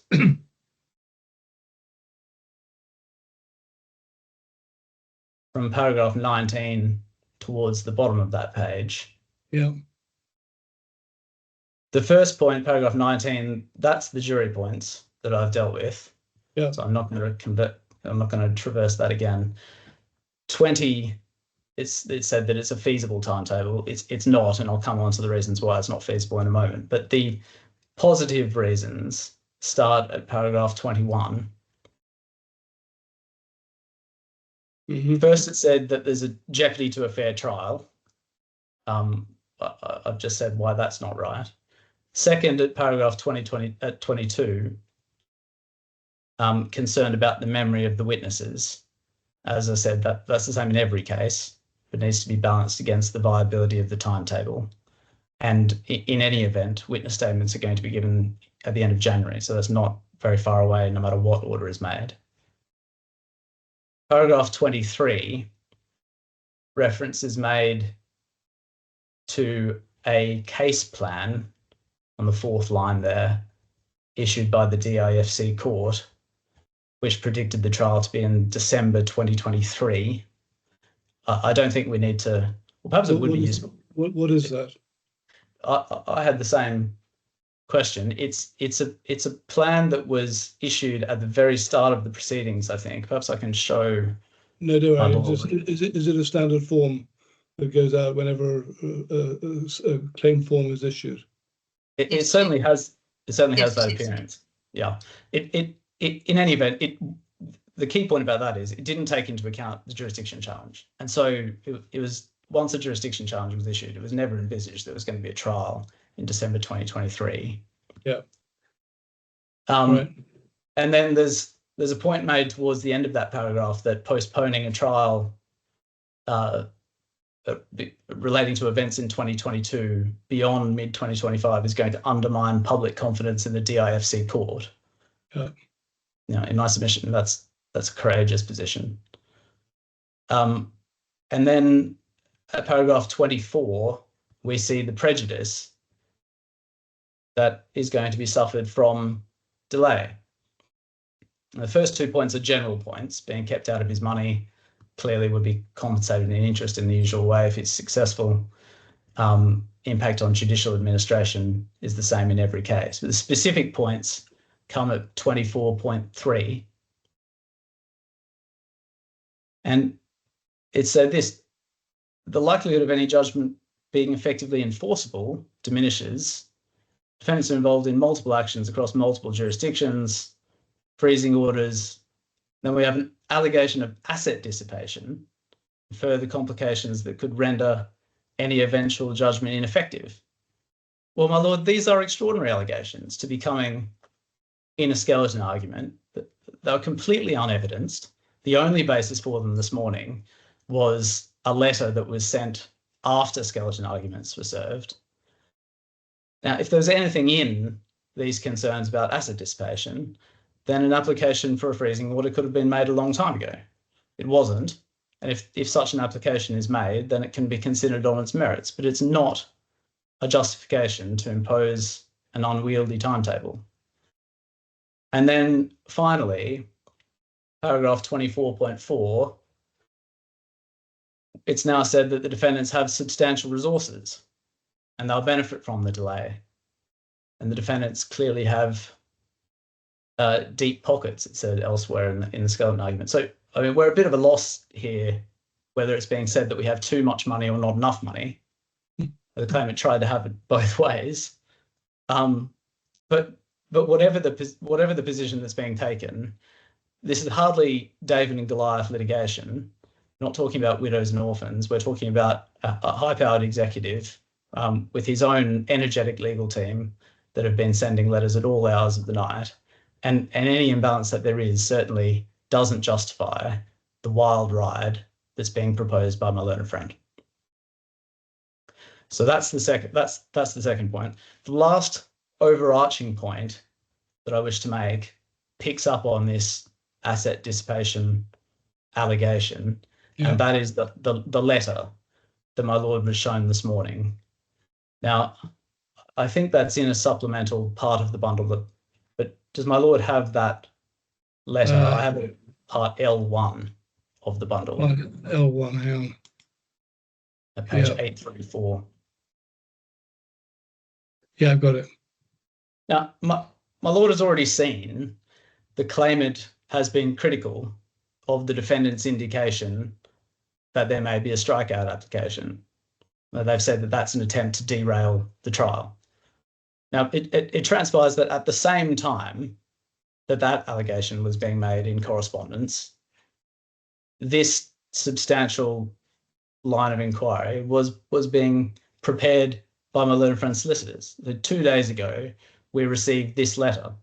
And in my submission, this is an extraordinary document because it starts paragraphs 2 to 6. The hook for this document is that there's been a mistake and a cost order has been underpaid. So 70,000 dirham has been paid instead of 83. And there's a balance of something that I think amounts to somewhere between £2,000 and £3,000. Now, we've written the day after or 2 days after this letter confirming that that was an oversight and that the costs will be paid. And really, that should have been the end of this complaint, but it hasn't been. We've heard about it again this morning. Now, from there, an unpaid cost order, we launch into an extraordinary series of questions from paragraph 7. It said that the underpayment of that cost order raises serious financial concerns. And then amazing series of questions. What's the status of the payment? Are there any notable financial changes in your client's position? Any major assets acquired or disposed of? Please describe your client's compliance with financial obligations. Any ongoing business activities or financial arrangements, restructuring or organisation. It goes on like this. It is, in my submission, a fishing expedition of the most obvious kind. Then we have at paragraph 8, the allegation of asset dissipation, which is, of course, based mainly on a freezing order that is not against my clients, as is frankly acknowledged at paragraph 10. So we acknowledge that the Singapore freezing order involves entities that are, as we understand, unrelated to your clients. And then from paragraph 11, we launch into a series of increasingly extravagant requests for wide-ranging categories of information. And they're not even confined to the asset position of the defendant companies. So, for instance, we see over the page at 838, at paragraph... Does my lord have that? Yeah, paragraph 11. 11.3.18. Yeah. Documentation of cross-border banking facilities and financing arrangements with entities owned by or majority owned by, whether directly or indirectly, Mr. Gupta. 19. Yeah. Commercial transactions with entities owned directly or indirectly by Mr. Gupta. And then 12, we've got further requests, for instance, 12.3, board meetings, resolutions for the past 5 years to verify decision-making processes. 12.9, we've got a series of requests about Mr. Gupta's personal properties. 13.1, details of auditors appointed going back 10 years to 2015. And then 14, a series of requests about the $11 million steel sale. And we see that that's defined further back in the letter at paragraph 10.5 on 836. The sale is a sale in 2021 by Liberty Ostrava. So again, not a sale by our clients. But perhaps the most extraordinary thing about that is that it's a sale of a business unit for which the claimant claims to be responsible during the period that he claims to have been responsible for it. And we see that, perhaps I'll just show you, my lord, that. It's at page 24 of the 24 of the bundle. This is the amended particulars of claim. Right. It's tab A3. Yeah. One sees there at 37.2 is in the context of discussing the entitlement to LTIP. He says it was designed to further incentivize the claimant to improve the bottom line of the business units for which he was responsible, in brackets, Ostrava. That's Liberty Ostrava, the company we just saw. Of course, the transaction was in 2021 and the claimant's employment was terminated in May 2022. So in my submission, this is an extraordinary letter. The requests that are being made go a very long way beyond what the claimant would be entitled to, even if there was a freezing order made. We don't accept for a moment there's any basis for that. And my lord's seen what we've had to say about the undisciplined request to produce, and in my submission, this is just more of the same.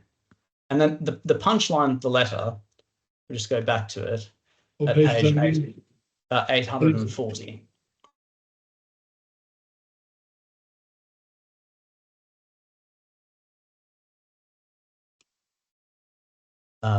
Yes, 840, paragraph 18.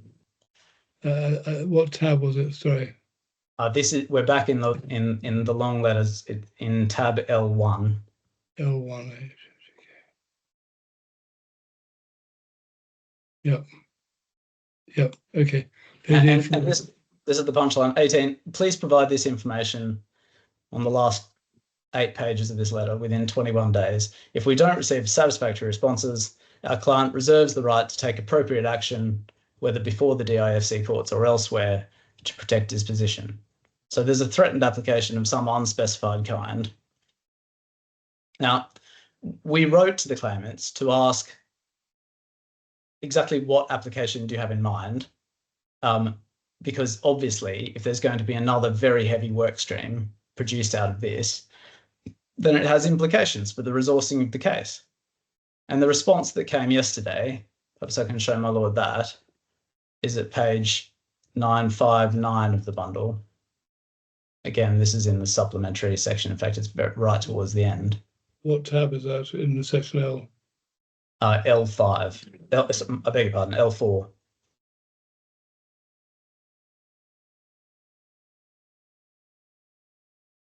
Yeah. And so our request at 8.2, this is responding to a question by us to ask why hasn't this been foreshadowed? Plainly, this has been under preparation for some time. We've been in correspondence about the timetable for weeks. Why hasn't it been foreshadowed that there's going to be this enormous request to deal with? And this is the answer that we get back. Our client's right to safeguard his position has no bearing on the progression of this matter for trial. With respect, the fact that this entails a significant workload is not a matter for our client to address. So we have a candid recognition. Yes, we are going to distract your legal team with a massive and onerous information request. Yes, we're going to do that while you're trying to get on with disclosure. Yes, we're also going to serve some unarticulated new claim or application somewhere in the world. We're not going to tell you what that is, and it's not our problem. Now, and at the same time, we're going to insist on an unreasonable timetable that leads to a trial in February or March, because we're just not available after that point. If the claimant really intends to pursue this application, it is going to be a massive distraction of resources, and the timetable needs to take account of that fact. Yeah, but the timetable can't take account of the possibility. It has to take account of the present known circumstances, and therefore, and if there is a change in the manner you're concerned about, that can be brought to the attention of the court at the appropriate time. I fully accept that, my lord, and I do lay down the marker that if there is an enormous work stream that develops like that, that may well be a change of circumstance that requires things to be revisited, especially if the timetable imposed now is one that is too ambitious. Now, with that, can I then turn to the timetable? I think the sensible thing would be to look at the draft order and just to work through it and to think about what is achievable. Are we looking at the 192? Yeah, yes, my lord. There's been one circulated, I think, less than an hour before the hearing this morning. I haven't had a chance to look at that, so I'm going to work on 192. Thank you, my lord. And just at the same time, it might be useful to have open, if my lord has it separately, the annex at the back of our skeleton argument, because what we've tried to do in that table, perhaps it's just my own chronological illiteracy, but I always find it useful to have the periods of time set out rather than just the dates. Yeah, I've got it anyway. I've also got the claimant schedule in Annex A to their skeleton argument. Thank you, my lord. Yes, everyone's tried to be helpful to digest these things. Now, can I just an overarching point, if we just look at the annex to our skeleton, all right, is that the one sees down the left-hand column, there's quite a number of cells that just have not applicable in them. Yeah. And that indicates new things that are going to have to be done that weren't contemplated in the previous timetable. So that the first point is there's quite a lot being added to the burden, and on any view, the timetable is going to be a lot shorter than what it was when the directions order was given. Now, if we look at the first step in the timetable is the claimant's response to the request for information. Yeah. And we were told that we were going to get that by the 14th of October. And my lord may have seen from a letter I showed you earlier that when we served this, we offered for them to respond by the 1st of November. We were perfectly content for them to take their time and to give a proper response. But the claimant said, no, we will respond by the 14th of October. And that offer was made on the 9th of October, 5 days earlier. That deadline has not been met. We're not told that anything's changed. We were told initially that we were going to be given the further information on the 15th. That didn't happen either. Then we were told it was going to be served before the CMC. That didn't happen either. And now, in a note served this morning before court, we're told that it will be served on the 18th of October. That's tomorrow. Now, which is tomorrow. So we've already, before we've even got to the hearing, the claimant has already missed their own deadline 3 times. And the only explanation that we've been given for this is that there's a difficulty in taking instructions because their client is in Canada on a different time zone.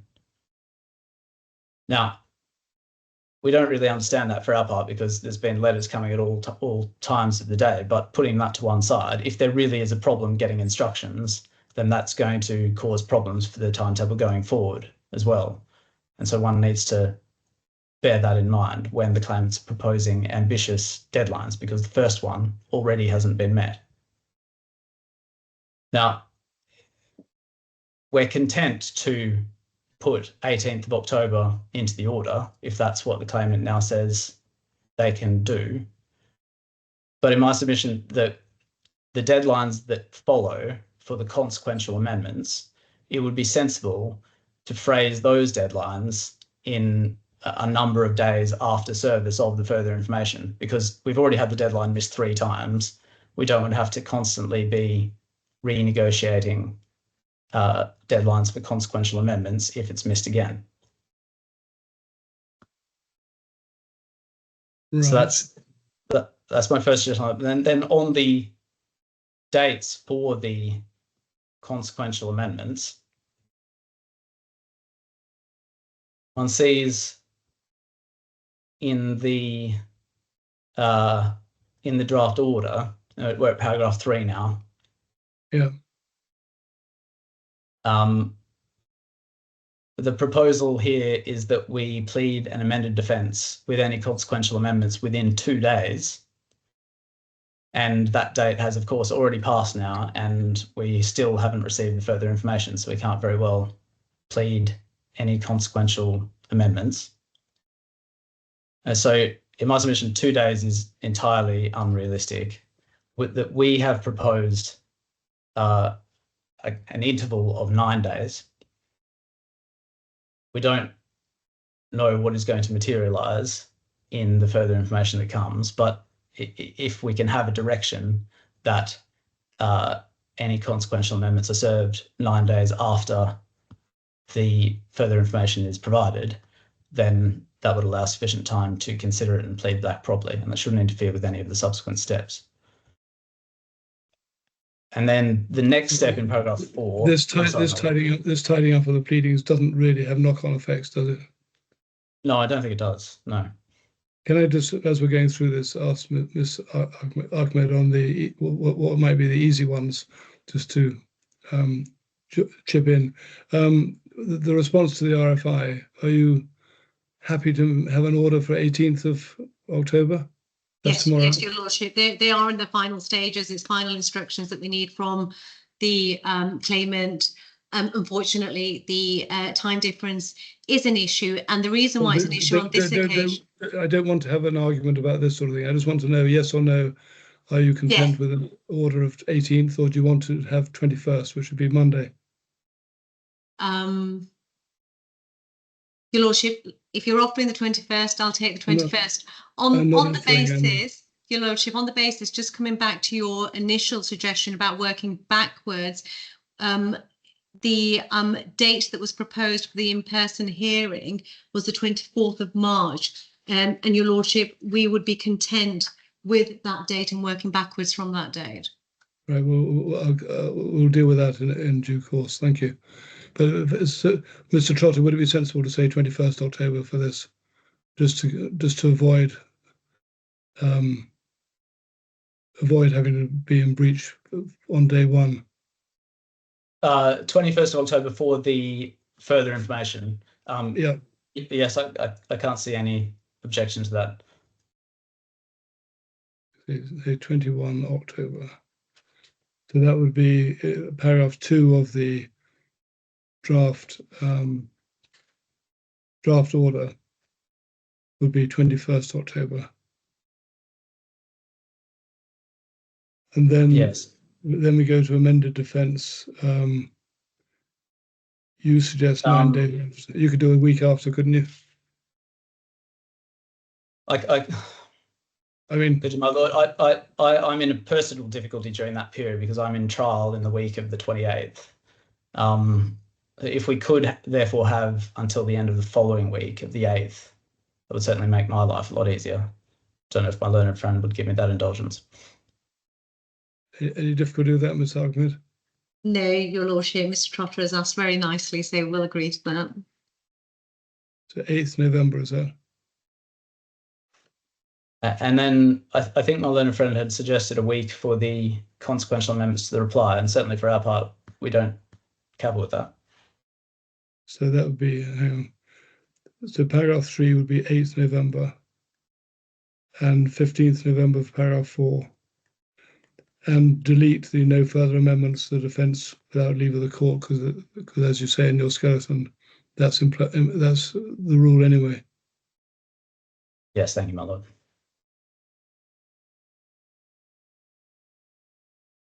Now, paragraph 5, there's an argument about costs. Now, of course, the usual rule is that the amending party pays the costs of an occasion by the amendments. But here, that cuts both ways, because the agreed timetable is that there'll be further information, which is effectively amendments to the particulars of claim. And we say that really all that information ought to have been provided when the claim was pleaded in the first place. And it may be that the information is minimal, in which case the costs in responding to them will be minimal. But if there is, we don't know what is going to emerge. And if there are substantial changes or substantial particularization, then there will be costs associated with dealing with that.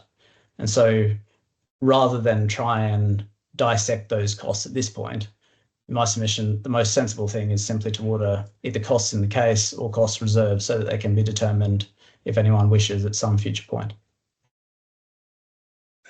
Makes sense, doesn't it, Mr. Ahmed? Well, Your Lordship, we would ask the usual order on the basis that we say that all matters are in the pleadings and the statements of case.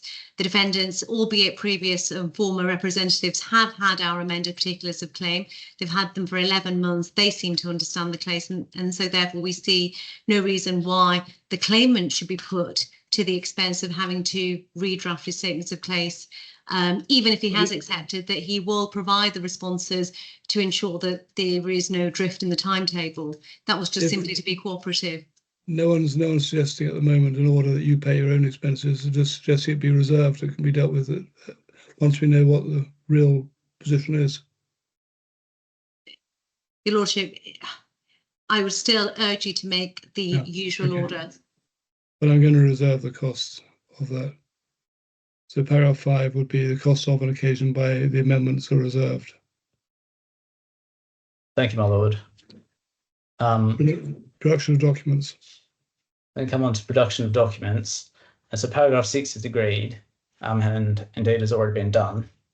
Do you want it included within the order? Yes, my lord. I think formally we need it, so that the steps that have been taken are the permission given for them. Yeah. Okay. And then paragraph 7. Now, this is the prospect of additional requests. Again, this morning it was suggested that defendants were taking the position that somehow the amendments were going to result in substantial extra document requests. In fact, the suggestion that there'll be another round of requests to produce was a suggestion that came from the claimant. So we're perfectly content to include that. We just say that if there's going to be permission for further requests to produce, that it should go both ways. And I haven't had a chance to check my learned friend's new position this morning, but I think in the new draft order that was circulated, it's now accepted that both sides should be treated the same way. And so if there is anything that emerges out of the new information or the amendments, then they can be the subject of further requests. I'll be corrected, but I think that's now uncontroversial. So it's just a question about dates. But Your Lordship, is that right? well, Your Lordship, the point is this. You've already heard our submissions about how production has produced documents that are relevant to the amendments. The requests to produce that have been produced by the defendants have already canvassed these issues that formulate the amendments.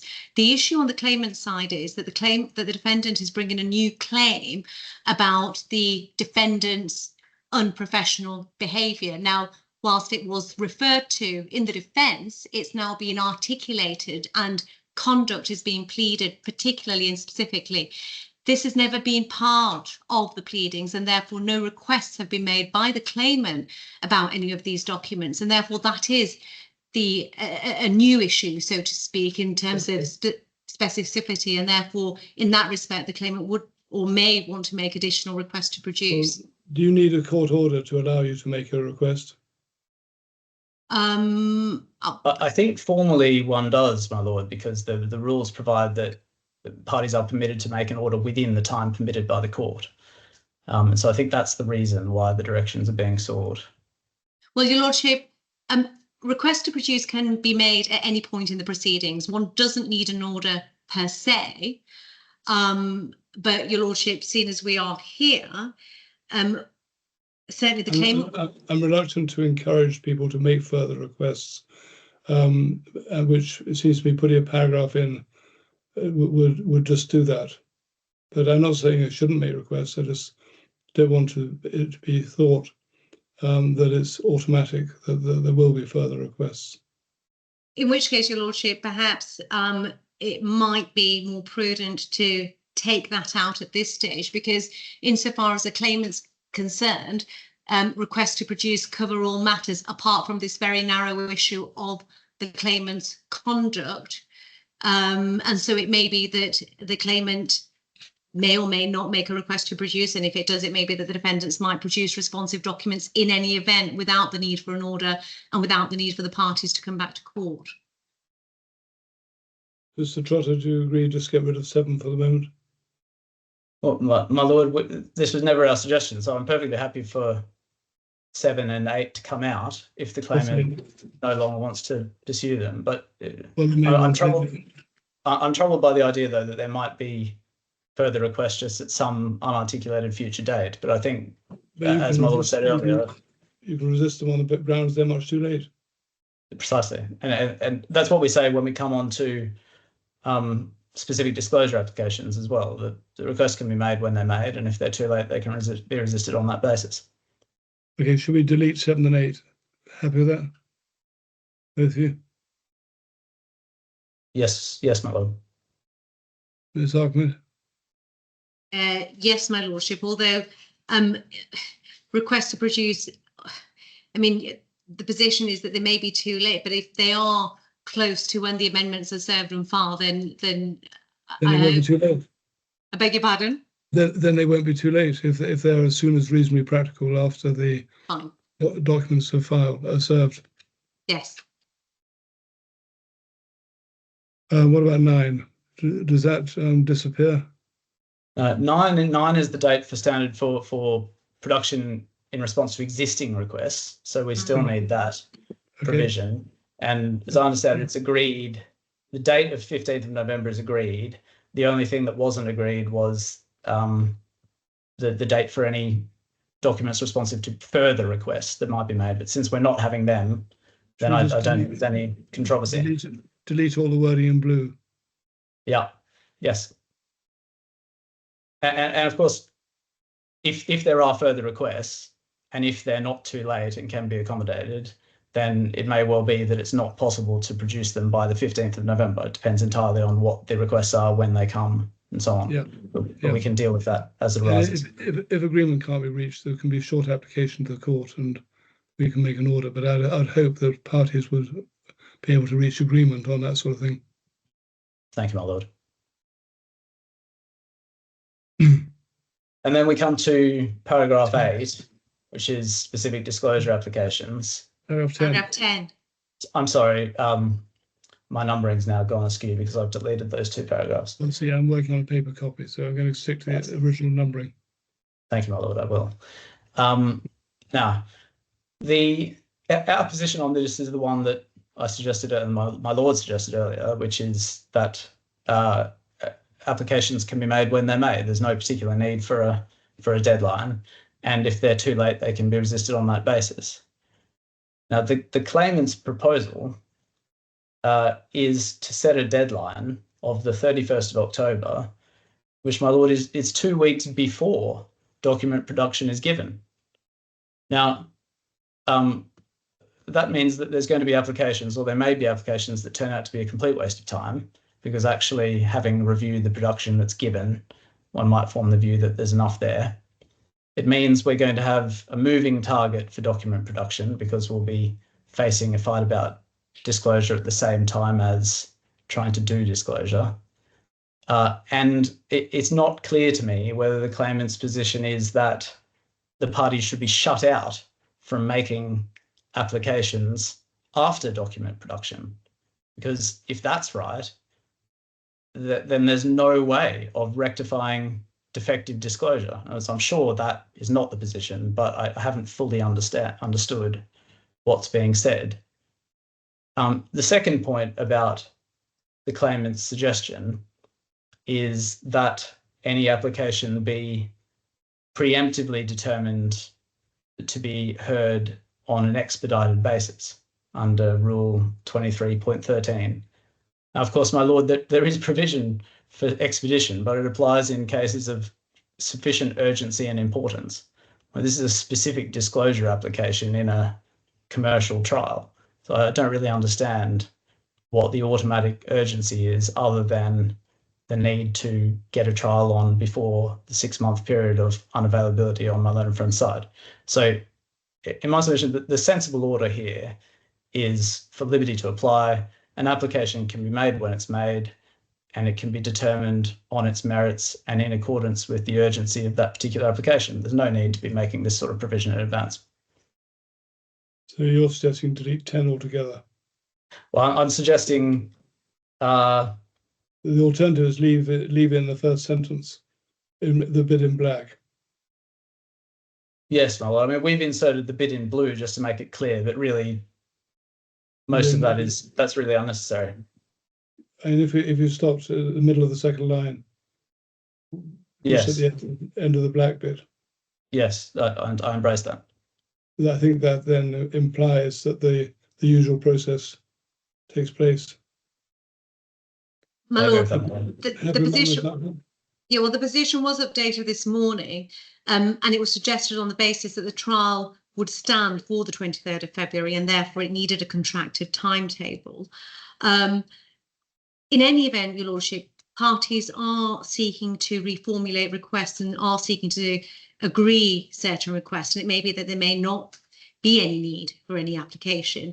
And so on that basis, Your Lordship, that we on this side will be content for the wording in black to remain, with the caveat that things happen quickly and as reasonably practicable any application is made. Well, do you want that part of the order? Surely the best thing is just to leave the bit in black by itself, and if there's an urgency in the application, it can be made on that basis. Yes, Your Lordship, agreed. So we'll delete the red and the blue. Thank you, my lord. That brings us on to, I mean, paragraph 11 is strictly unnecessary as well. I think it's obvious that one should comply with orders within the time they're made. Yeah, I think delete 11 is rather unnecessary. Right, we're getting there. We are indeed. This brings us on to witness statements.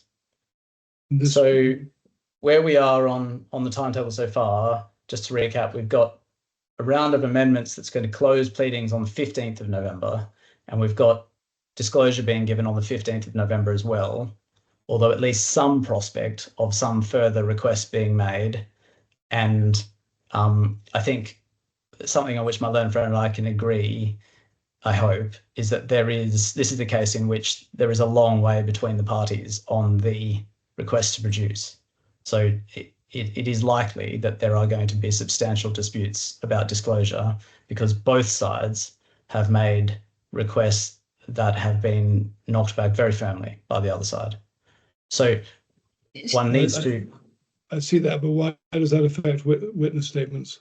Well, it affects witness statements for this reason. If we've got... I entirely accept, of course, that the role of witnesses is not to summarise the documents, and that's not what will be done. But it is necessary to have the documentary record so that witnesses can explain what was going on around the time of particular documents or give context as necessary. I don't think it should be controversial that in the course of proofing witnesses, documents will be shown to them. So yes, but usually they're their own side's documents. Well, they may be. In fact, I mean, this is more a point perhaps for my learned friend, because I think his position is that at least some of his documents are no longer within his control because he's left his employment.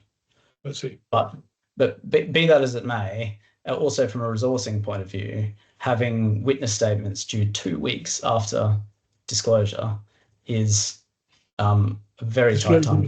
Disclosure was what, 15th?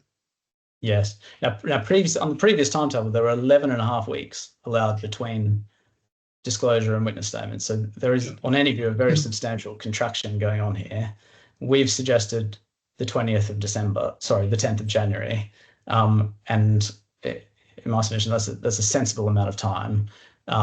We've indicated, in light of the amendments to the defence, that we consider there'll be up to 3 additional witnesses that now need to be proved. So there is a substantial amount of work to be done. And the 10th of January is, in my submission, a realistic timescale for that work. To my mind, it seems rather overgenerous. This argument, you're suggesting 29th November or 20th December, is that right? Yes, it is. But the 29th of November was if the trial date was effective in February. The 20th of December is for a trial date at the end of March, and we maintain the 20th of December. 20th December would give 6 weeks roughly. No, 6 weeks from. Thank you. I'm not receiving any. 4, 5, 6. About 6 weeks, Your Lordship. I haven't received any virtual howls of objection from behind me, so I think 20th of December. Okay. We could live with. And I take the point that you'll need, obviously, take account of new documents that are produced on by the other side, but essentially the bulk of a witness statement can be put together on without waiting for that, and then you may need to revise it. Yes, if we say 20th December. Thank you, my lord. And we're going to come on in a moment to experts and the suggestion that those two should overlap. And I heard my lord's preliminary views on that earlier. We will resist that, but if my lord's view is that it has to happen at the same time, then that will add to the burden in this process. And my submission needs to be reflected in the timetable for reply witness statements as well. All right, we'll come to that afterwards. We'll look at reply witness statements first. And so I'm sorry, my lord. Carry on. I suspect it's common ground now that reply witness statements should be the 31st of January, because that was my learned friend's position on the premise that primary witness statements were the 20th of December, which they now are. Is that agreed, Ms. Argument? 31st January for reply witness statements. My lord, it seems like a very long time between. Yes, but it's Christmas. Primary witness statements, yes. You've got to knock 10 days off, roughly. I mean, maybe more than that. 1, 2, 3, 4, 5, 6. But in any event, I'm wondering whether the 31st of January is necessary. I mean, if my learned friend is saying that he'd require more time for the primary witness statements, then perhaps we could shave off some time for the reply witness statements. I mean, I don't have any great resistance to the 31st of January, but I'm just wondering in the context of what my learned friend is saying, whether or not he'd like more time for the primary witness statements. But if not, then I'm content with the 31st of January. I'm so sorry, I haven't fully understood the proposal. So if the 31st of January is to be the reply witness statement, is the suggestion that the primary witness statements might therefore go back a fraction? Yes, that your side could have more time to produce those witness statements. I don't like a timetable that has a date for doing something on about the 25th December, because although we are in the UAE, there's people back in London who don't do stuff around about those days. Understood, my lord. I'm sure there's other people on this call who would agree with that. I'd have thought keep 20th December for first witness statements. Could we keep 31st January for reply witness statements? It does seem slightly long, but I'd have thought shaving a few days off it's not really going to achieve much. Yes, and if there's any additional disclosure that needs to be taken into account, then one can do that in the reply witness statements, although one ought not to in case it produces a further round of responsive statements. Okay, so that's 13. 14 will remain the same. Happy with that? Yes, my lord. Yes. Expert evidence. Now, you have a problem here, Mr. Trotter, with timing expert. Yes, my lord. I think the first question is about the issues for the expert evidence. Now, my learned friend has proposed that expert evidence be called from a mining industry expert, and we are content with that. And in their CMIS, they've indicated that they will call a single expert. And in the note circulated this morning, we're told that they have identified who that expert is. Now, we are content with the first two issues that are named, because both of them are about what the standard market practice is in relation to these kind of incentive plans. So is there a standard way that growth was measured? Is there a standard way in which it vests? Because if there is, maybe that will be somehow relevant to the construction of the contract. So we're content for them to explore those points. But the three new topics that came proposed for the first time the day before skeleton arguments were filed, I confess, struggle to understand how an expert from the industry is going to be of any assistance. So taking them in turn, the first issue is the specific metrics to which the claimant's LTIP was subject. What does that mean? Well, precisely, my lord. As a matter of plain English, I just don't understand that phrase. But in any event, I don't think it has anything to do with any sort of standard market practice. And I should add, without wishing to go back to the RFI, this is one of the points that we wanted to clarify, because this reference to the 5th of September letter, and we're told that the metrics, as a matter of proper construction, should be read as the underlying and detailed considerations relevant to the calculation of EBITDA. Now, we just have no idea what that means. We have even less idea how an expert is going to opine on it. And if there's an order in this form, we will not have the slightest clue what to say to our expert and what they should be saying in their report. So we don't see this as productive at all. The note that was circulated this morning by my learned friend explained it in these terms. It said the expert will assess the specific metrics that the claimant's LTIP was tied to by considering the defendant's documents with regards to their business reports, including performance reports. Again, I'm sorry, but I just do not understand those words. I do not understand how an expert is going to assist. If there is any issue at all to be determined there, it's a question of fact based on the documents. It's never been said that it has anything to do with any sort of standard market practice. All right. So that's the first point. The second issue, the extent to which the claimant achieved the metrics. So again, we struggle with this because we don't know what the metrics are, but in any event, how the claimant achieved them. Once they're identified, then it's a question of fact whether they were met. Precisely, my lord. Yeah. So we don't see how an industry expert is going to help on that. And then finally, number E, and this one's even worse, the valuation of any LTIP, if found payable, would be due. Now, I'm not sure whether that's a calculation exercise or a valuation exercise of the rights that he held under the contract.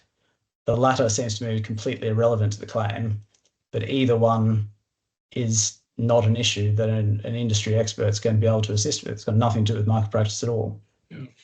Now, the way that again, in the note this morning, the way that was described at paragraph 26, I don't think we need to turn it up, it's said it's valuing the LTIP based on the applicable industry standards and the claimant's performance. Again, I'm sorry, I just don't understand those words. So these three issues are, in my submission, not useful. They're going to be a distraction, and we're going to have ships passing in the night, if anything, for the court at trial. So read that last one again. The last issue, so the issue at E, the valuation of LTIP, if found payable would be due, the way it was described in my learned friend's note is that the expert will be valuing the LTIP based on the applicable industry standards and the claimant's performance. I'm really struggling to understand it because there's no issue in this litigation about the value of the LTIP. The question is whether the claimant was entitled to it or not. And if he's entitled to it, it'll be a matter of arithmetic based on the documents. And if he's not, then he won't be. But there's certainly no question about valuing the right. So this is... Let me hear from the other side. Ms. Ahmed. Your Lordship, this case is now going to deal with both quantum and liability. Yeah. It's accepted that the court will make the final determination on the facts, but we say with respect to the first point, and that is specific metrics and the claimant's achievement, we say that the expert input would be valuable to assist the court to assess the claimant's performance against the industry benchmarks, which the expert will already opine upon in 15A. Both parties agree that the expert will opine on industry standard practice and benchmarks for evaluating long-term incentive plans within the mining and steel sector. And so, Your Lordship, this is just simply an extension of that, evaluating the claimant's performance, because as we understand... Isn't that for the court, as a matter of fact? Indeed, we say that it is a matter of fact for the court, but we also say that the court may be assisted by an industry expert. But of course, if you consider the court may not, then we can't. I could understand the expert talking about the sort of things that should be taken into account, which I think is covered by B. But yes. I can't understand how it can be relevant or even admissible for the expert to form a view as to the claimant's own performance. Your Lordship, I can see that, and it was just postulated on the basis that the court may find some assistance from an industry expert. And if Your Lordship isn't with me on that, then we're happy to have that removed. But I think if B is given a fairly generous interpretation, common practices in the vesting of LTIPs, then that covers all the objective material that would be relevant for the court. I'm grateful. Can I? Yeah. I'm sorry to interrupt, but I'd just like to be heard on that, because I'm now concerned that paragraph B is being stretched far further than it was ever intended. My Lord may have picked up from the skeleton argument, the reason that B has been proposed is the issue is whether, as a matter of construction of the contract, the LTIP only vested if the claimant remained in employment for 3 years. Because our case is, it is a long-term incentive plan. It incentivizes you to stay for the long term. Now, the claimant says, no, that's not right. That's not what the contract means. That's not how anyone does it in the business. So the evidence that we're looking for from an expert there is specifically whether there is a common or standard industry practice that LTIP entitlements vest only at the end of the vesting period. And I think it might be sensible to frame paragraph B in that specific way, because I fear, in light of what I've just heard from my learned friend, that otherwise B is going to become a catch-all used to shoehorn in all sorts of evidence that will become a distraction. We won't know what it is in advance until we see it. Well, one way sorry, Karen. I'm sorry, my Lord. Now, if there are other areas outside of the one I've just described that my learned friend wants the expert to produce, such as the ones listed from C to E, then we should hear about them now, and we should decide, my Lord should decide whether it's appropriate to have that expert evidence or not. But what I don't want to have is an order that just allows all manner of expert evidence to be shoehorned in to this issue. I didn't detect that as a concern when I was hearing Ms. Ahmed. It seemed to me that the B is restricted to industry practice, if you like. Yes, my Lord, but would it? I realise that this is redrafting as we go. But it seems to me that, in fact, B should say something more along the lines of whether it is a common industry practice for LTIP to vest only at the end of the vesting period, because that is the issue to which it's directed. And maybe that's not disputed, if my learned friend, because that's the basis on which the issue has been agreed to go into the order. That's the reason we said the expert evidence was needed, and it's been agreed. So I think that. Well, Your Honour, I fear that it may be too narrow in the way that my learned friend is describing it.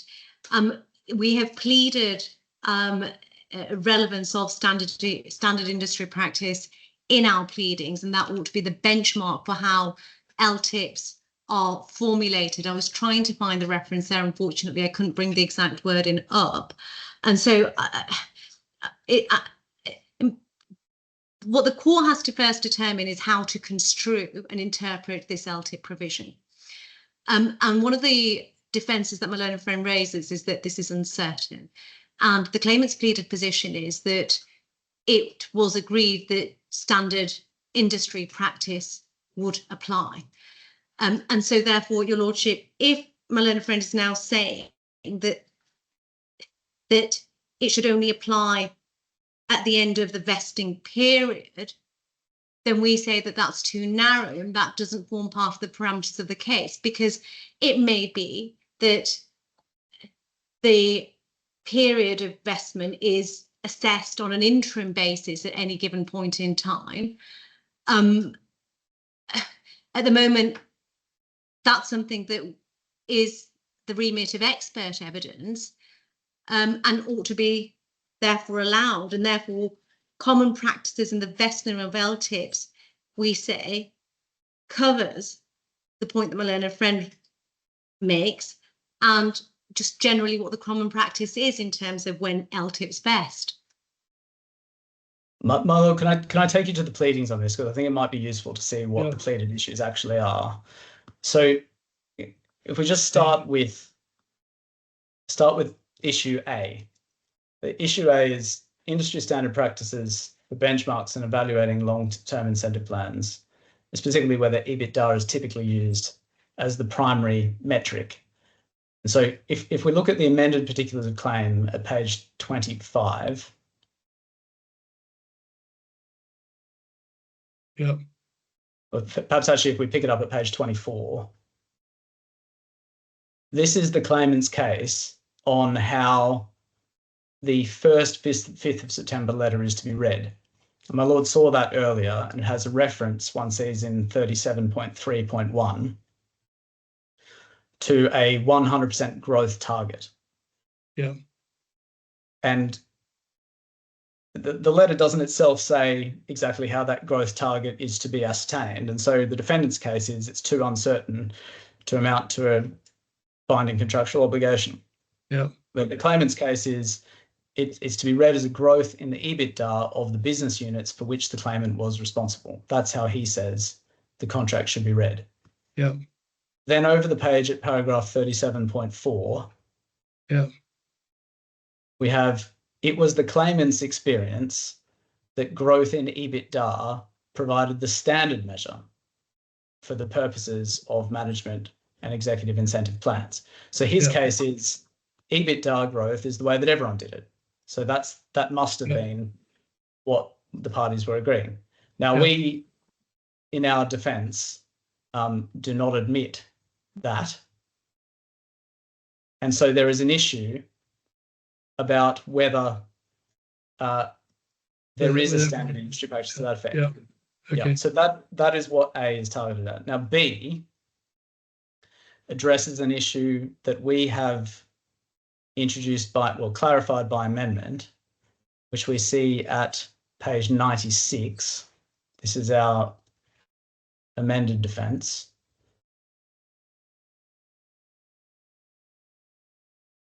Mm-hmm. And so one sees paragraph 30, just starting on the previous page, 37.5. Again, it's admitted that the first 5th of September letter referred to, and there we see quoted the words. Yeah. And then 37.5.4, we say, well, if there was a binding agreement, contrary to our case, then the incentive, the 30 million, was only to vest in the event that the claimant remained employed until the end of the vesting period. And if he didn't remain employed, then the entitlement was forfeited. Yeah. And the position remains. And then at the end, we have, in each case, in light of the standard practice, that long-term incentive plans, in accordance with their name, only vest in the long term. Yeah. If one remains employed until the end of the vesting period. And there's the issue, therefore, in the amended case memorandum, perhaps we should look at that as well, 955 of the bundle.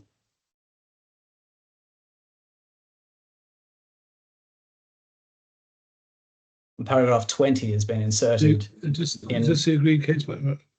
I'm so sorry. Is this the agreed case memorandum? Yes, it is. Yes. Page of the document. Page of the doc is page 8 of the document. Is at tab L3. Yeah. Okay. I'll see if it's the same as this one. Paragraph what? 20. I fear that if my lord's looking at the old one, it may not be the same. I'm not sure. Right. Okay. Do I need the new one? Does my lord have a paragraph 20? I did have a second ago until I've just closed So it. sorry. You told me to. I'm so sorry. The one that I'm looking at is at tab L3. What paragraph do you want? Was there any standard industry practice? Paragraph, that's paragraph 20. That's one. So was there any standard industry practice in relation to the measure of growth? That's the first issue that we saw, or the manner of its vesting. And so the issue is, for B, is whether the long-term incentive plan only vests at the end of the vesting period. That is the specific question on which expert evidence will be of assistance to the court. So that's why I suggest that be enshrined at paragraph B, to make sure that we have the expert evidence that the court will find helpful, and not something else. Why not in paragraph B simply put in the wording from paragraph 20 of the case memorandum? Paragraph 20 would capture both A and B. Well, but if you put it in as B, then it doesn't matter that it's already caught by A. The manner of its vesting is what's wrong with that wording? Well, it's probably fine. I just don't know whether we're then going to have some other sort of expert evidence about some other. Well, I suppose we'll have evidence about the way in which it typically vests. So I think that would be fine. Happy with that, Ms. Howard? Yes, Your Lordship. Paragraph 20, it's agreed. So we'll change the current wording of B and say as per paragraph 20 of the case memorandum. Yeah? Yes. Thank you, my lord. And I think, although there's some duplication, therefore, between A and B, I think that's understood by everyone on this hearing. The danger of not having any overlap is something falls down the middle and you don't get the evidence you want on it. Anyway, okay. Ms. Alfred, do you need C, D, and E?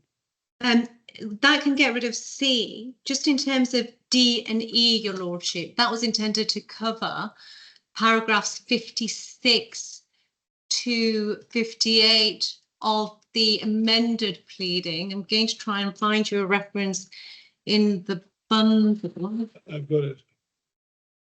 56. Paragraphs 56. Page 102. Grateful. That's of the defence, I believe. Oh, sorry, yes, you're right. 1256, probably around 22, no? 56 is from page 29. Yes, page 29, where we say that under the claimant's management, the business units experienced a significant turnaround with substantial growth in EBITDA. It should aver that the claimant achieved the necessary 100% growth to entitle him to the LTIP maximum amount. Alternatively, the claimant achieved growth significantly in excess of the 50% minimum, such that he is entitled to a pro rata percentage of the LTIP maximum amount. 58 precise calculation of the claimant's entitlement under the LTIP will be a matter for expert evidence on a review of the data, both as published by Liberty Steel Group in the course of its financial reporting and public relations and disclosed in the course of document production in these proceedings. And therefore D and E of the case management order was formulated to capture those paragraphs of the amended particulars of claim. D is probably unnecessary, isn't it? But E would cover that, wouldn't it? What you're effectively talking about is expert evidence of a if I can denigrate it a bit, of an accountancy nature, putting together all the stuff and working out what the claimant would be entitled to if he's successful. Yes, but having spoken to the expert that we are considering, it is likely that he might be able to deal with this. And so, I mean, it's preferable if one expert can deal with both liability and quantum. Yes, I wasn't suggesting you need an accountant. All I was suggesting is that's the sort of evidence it is. A calculation, effectively, yes. I'm sorry. Mr. Trotter, do you object to something like that? Well, we do, my lord, because the expertise that's being sought is industry practice. So we've got someone from the steel industry who knows how things are done on the day-to-day, has worked in the steel industry for 30 years, and can tell us all how things work in the business. It's not clear to me how that person is going to help us with understanding the accounts of the company or the growth that was achieved. There's not, my learned friend was saying earlier that he might be able to shed some light on the claimant's performance by reference to industry standards. But there's no sort of qualitative assessment of how good a job the claimant did by industry standards. It's all about whether the growth was achieved or not. And that's just a numerical exercise that can be done on the documents, and an industry standard expert is not going to be useful to the court in that endeavour. We'll leave aside whether it's an industry expert or an accountant. Will the court be able to deal with it without some help from someone versed in these figures? Well, my lord, a sensible way to approach this may be for the document production to be given, which is now not very far away. And if the claimant thinks that further expert evidence is necessary upon review of the documents, then the parties can liaise and agree something sensible at that time, rather than running off and giving some steel industry expert additional instructions or having to find an industry expert who can also speak to figures and so on, when it may turn out not to be necessary. It's also going to have an impact on the trial and the cost, the delay, etc. I think the sensible thing is just to leave this until we see what the position actually is. Well, Your Lordship, I don't understand my learned friend's position, because this trial is supposed to be dealing with both quantum and liability. And what the expert can do is look at the LTIP entitlement calculation. An expert who's had 50 years in the mining industry, who knows how LTIPs work, who know how LTIPs are formulated, who knows how they are assessed, and view how the LTIP is typically structured, including the thresholds which we've provided for at paragraphs 57, 56 and 57. For instance, the LTIP criteria, 50% minimum, 100% maximum, and explain whether this level of performance justifies a full or pro rata LTIP payout based on industry standards for executive compensation. And clearly would want to review Liberty Steel Group's data to be able to opine on this. The steel and mining industry, it's an industry probably that has its own formulations in relation to LTIPs that are just relevant to that industry, and therefore an industry expert could opine on whether or not the claimant achieved growth. Was it in excess of 50%? Was it maximum 100%? And therefore we say that that ought to be quite properly part of the expert's remit, particularly because the court's dealing with issues of liability and quantum. Yeah, I think we've had enough toing and froing. My decision is, I think it's appropriate that the court has some assistance on the question of the application of the industry standards, and I would be inclined to leave E in if it means the parties have to come back and say they want to bring someone else along to talk to certain aspects. So be it. We can leave that for another day. So I'll leave A, B as revised, and E. Thank you, my lord. A minor point, but yeah, should the word valuation, should that be calculation or quantification or something of that kind? Yes, I think that's right, Ms. Ahmed. Yes, that's right. Well, I'm happy to agree with that. Which one, quantification or valuation?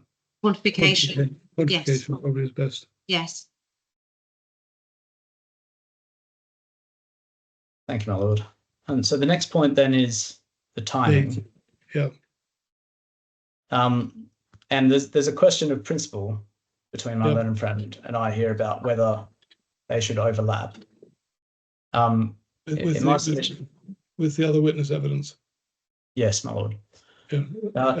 You say there's a custom, or it's well established that they shouldn't overlap. I've never heard that before. Well, my lord obviously has far more experience than me, so I won't try to tell my lord what the standard practice is. But it's common ground, in fact, between myself and my learned friend, that the starting point, at least, is that they should be sequential. And I see my learned friend's quizzical look, so I'm going to show my lord that in the correspondence. It's at page 446. Well, do I mind what someone said in correspondence about this? Isn't it better just to approach it on the basis of what is sensible?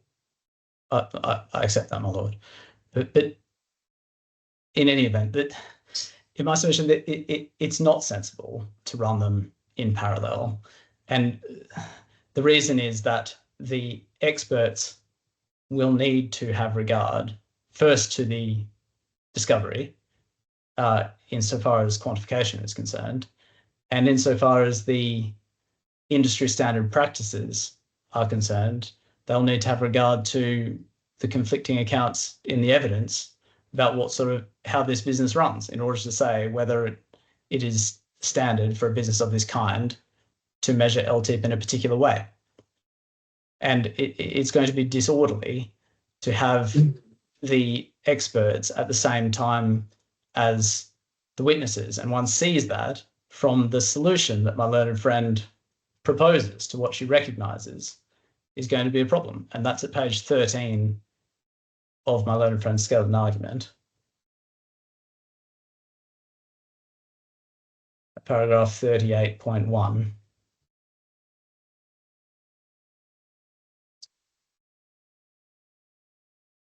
And the second part of that paragraph, first of all, she says it's not predicated or reliant upon served witness evidence. But if it is, then the experts require assistance with certain facts. They can speak to the witnesses who will be working on their own witness evidence. Well, my lord, in practice, that's just not going to be a sensible suggestion, because the experts, for a start, can only speak to their own witnesses. I agree, but the experts shouldn't be worrying too much about the facts anyway. Well, they should set out industry practice. Yes, it may be so, my lord. But if, for example, there is industry practice that varies within particular segments of the industry, or according to businesses that run in a particular way, then it may be that the factual evidence about the way in which this group was actually run will affect the assessment that the experts need to do. And of course, the pleadings haven't descended to that level of granularity. And so we just don't know what will be said on the factual evidence. And what the court will not want at trial is expert evidence that's all set out on a premise that turns out to be wrong. That'll be no assistance to anyone. It happens all the time. Well, maybe so, my lord, but it's certainly not something that we ought to be encouraging in this case, where we're already going to be walking a tight wire to get this case to trial in the time that it needs to be heard. So I don't see why we can't have expert reports by something like the 1st of February. I don't know what day of the week that is, but I'm sorry. It's a Saturday. It's a Saturday, my lordship. Okay, 31st January. The 31st of Friday. January is, of course, the date for reply statements. Just from a practicality point of view, it might be worth opening up a bit of space, even if it's only a week or two. Okay, 24th January. Oh, I'm sorry, my lord, I meant in the other direction. Yeah, I know you did, but I don't see why it should be the other direction. Well, if that's where we are, then I'd embrace the 31st. I think it's 24th actually sounds better. The perils of asking for more sometimes, my lord. Yeah. Okay, we can revisit, but it seems to me if I write by this paragraph, which was 16, is now 13, I think. Someone's making a note of these decisions, are they? And I am, Yes. but we are, my lord. Yes. Okay, 24th January. Next paragraph, a meeting between experts. What's that, about 2 weeks after exchange? Yeah, I 7th of February. I don't object to that. 7th of February is 2 weeks after the 24th of January, Okay. which is Friday. Joint memorandum. That should be no later than 14th February. Yeah. Happy? Happy. Yes, my lord, yes.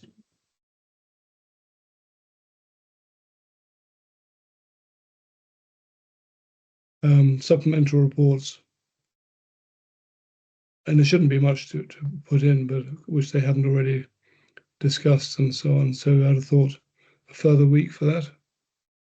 21st, yes. Could we have 2 weeks for that, my lord? As experience shows that. Yeah, okay. Especially with experts yet to be instructed. 28th February? Yes. Thank you, my lord. Progress monitoring date. And now on this, my learner friends suggested getting rid of it altogether. I mean, it seems to us sensible to have some discipline in the timetable by introducing it. I'm certainly in my lord's hands on this, but perhaps 14th of March. 7th?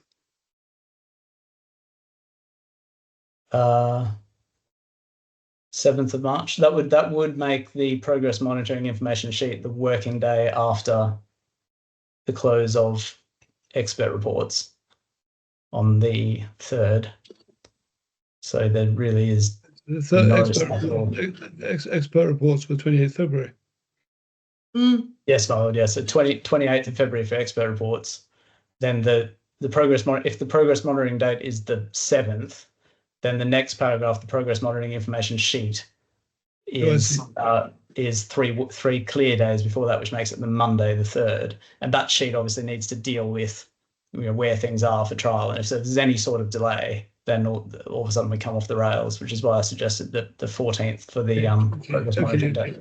Let's go back a bit. Change 28th February to 25th for the experts supplemental reports. It still gives 11 days after the meeting. Sorry, 11 days after the joint memorandum. Make that 25th February, and then progress monitoring on the 3rd of the information sheet to come on the 3rd of March gives a bit of leeway. Thank you, my lord. And then the progress monitoring date, that makes the progress monitoring date the 7th, if I've understood correctly. Yeah. Do you want another pre-trial review? I'm very much in my lord's hands, but I think that may be sensible to avoid any issues rising at the start of the trial. What about early January sometime? Presently it's fixed for the about the 5th of December or 9th of December or something. Well, my lord, I mean, very much in my Lord's hands, but I would have thought it'd be sensible and most productive to have the pre-trial review once the evidence is closed. Yeah. In case there's any issues So- about expert evidence and so on. So I would have thought that sometime in mid-March would be the right time. Well, let's have a think about that. And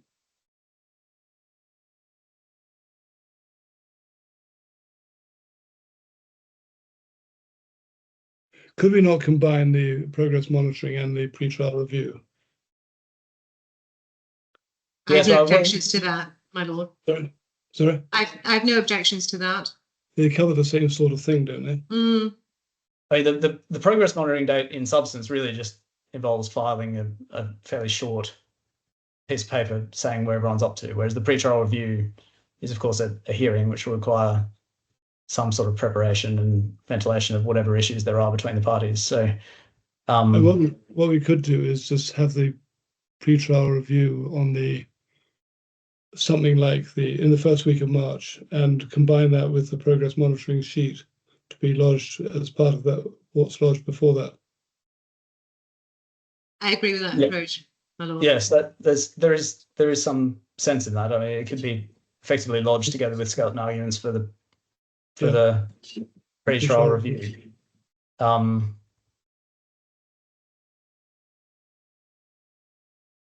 Yes. If we make the pre-trial review, why don't we take that 3rd of March date for the pre-trial review and link the progress monitoring date to that, make it the same date? So if we have the progress monitoring information sheet on the Monday the 3rd, then that would allow us to have the pre-trial review perhaps on that Friday, the 7th. That way all of the papers will be in. Sounds all right, does it? Yes, we have no objection to that, my lord.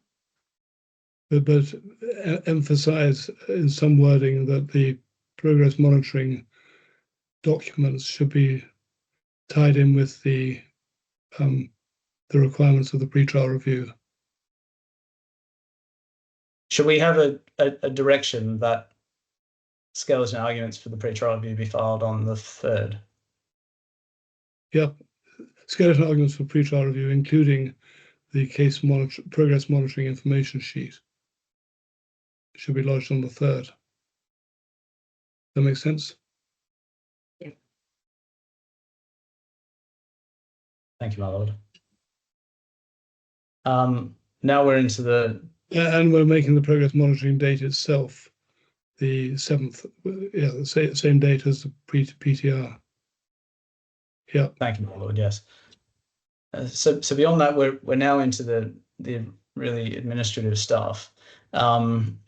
There's a dispute here really about how far out from trial the bundles ought to be prepared. It seems to us that the trial bundles are not actually dependent on the evidence being exchanged, because the really important thing in the trial bundle is the chronological run. And certainly speaking for myself, I would like to have that as far as possible in advance, because that's really the document set that allows one to prepare for trial. Yeah, and I agree. The directions that were proposed in the original directions order involve the trial bundles being provided 8 weeks before trial, and we think that's perfectly sensible and should be maintained. My lord, we agree with that. The only reason why it was contracted was if we were going to maintain a trial date in February. Now that we're not, we agree with Mr. Trotter that the trial bundle can be prepared ahead of trial. So 8 weeks before trial. 8 weeks before trial, then, yeah. Yes. Thank you, my lord. So I think then we're agreed that 23 is 12 weeks, 24 is 10 weeks, and 25 is 8 weeks. So 23 is 12 weeks, 24 is 10 weeks, and 25 is 8 weeks. Yes, agreed. The wording in blue. Yeah. Very grateful. Which leads us, I think, to finally at last the trial. Yeah. Now, given where we are, we have a PTR on directions leading to a PTR on the 7th of March.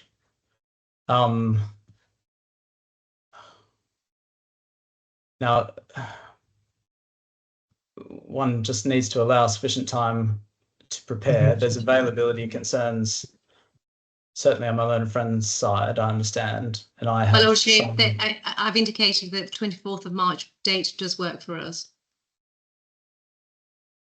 My Lord, that just does not allow sufficient time in my submission. We've got evidence closing at the end of February. We have only 2 or 3 weeks to prepare for the trial. I also personally have some difficulty. Sorry?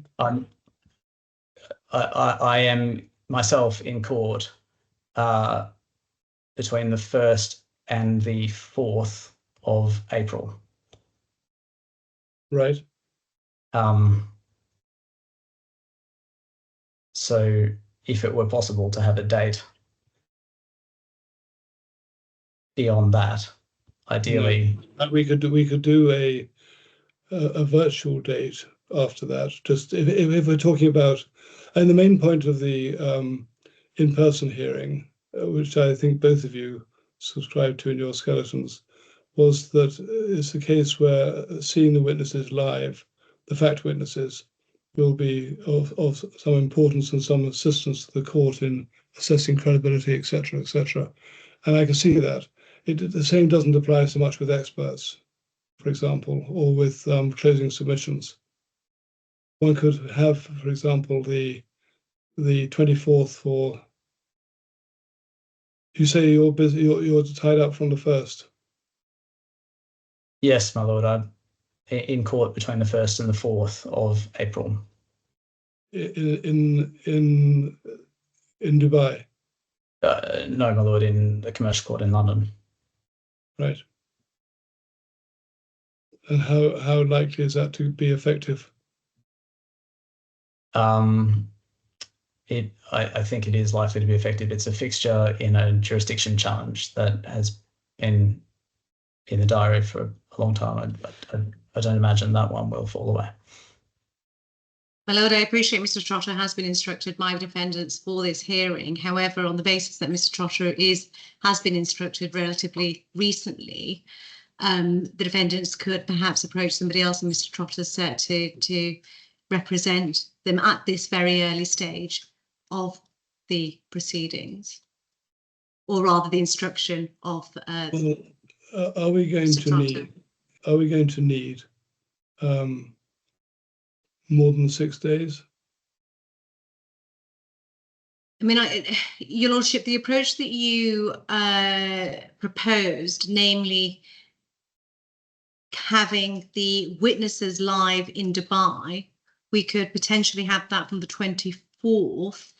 I attached a running order to my skeleton argument for trial. Yeah. We could finish the fact witnesses on both sides within 5 days, couldn't we?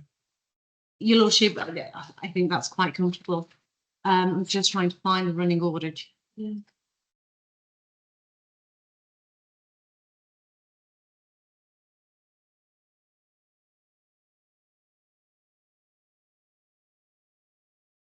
I've got the running order somewhere. Yeah. And we don't, as I understand it, the day one is taken up with opening submissions. Do we need a whole day of opening submissions?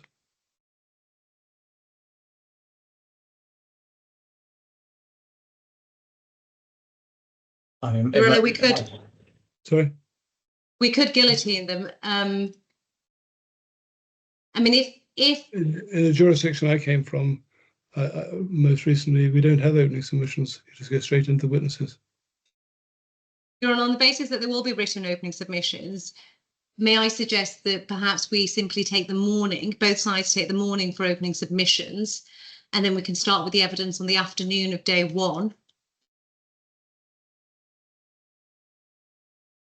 I've provided in my running order that the claimant's factual evidence is likely to take a day, but it may be that Mr. Trotter can give me an indication whether or not that is realistic. I was trying to be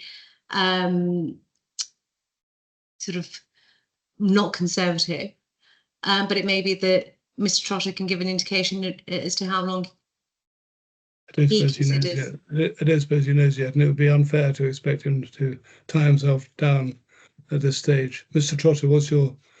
Yeah, I have no doubt the claimant would be keen to lock in the minimum period for his cross-examination, but I'm afraid we haven't even seen his evidence yet, and we're waiting for further particulars. So I just cannot give that sort of indication. I mean, it's just taking a step back here. I just want to explore what's driving this push for the 24th, because if it's the case that a virtual hearing could be accommodated a couple of weeks later without any real prejudice to anyone, it could be accommodated a couple of weeks earlier, but not later.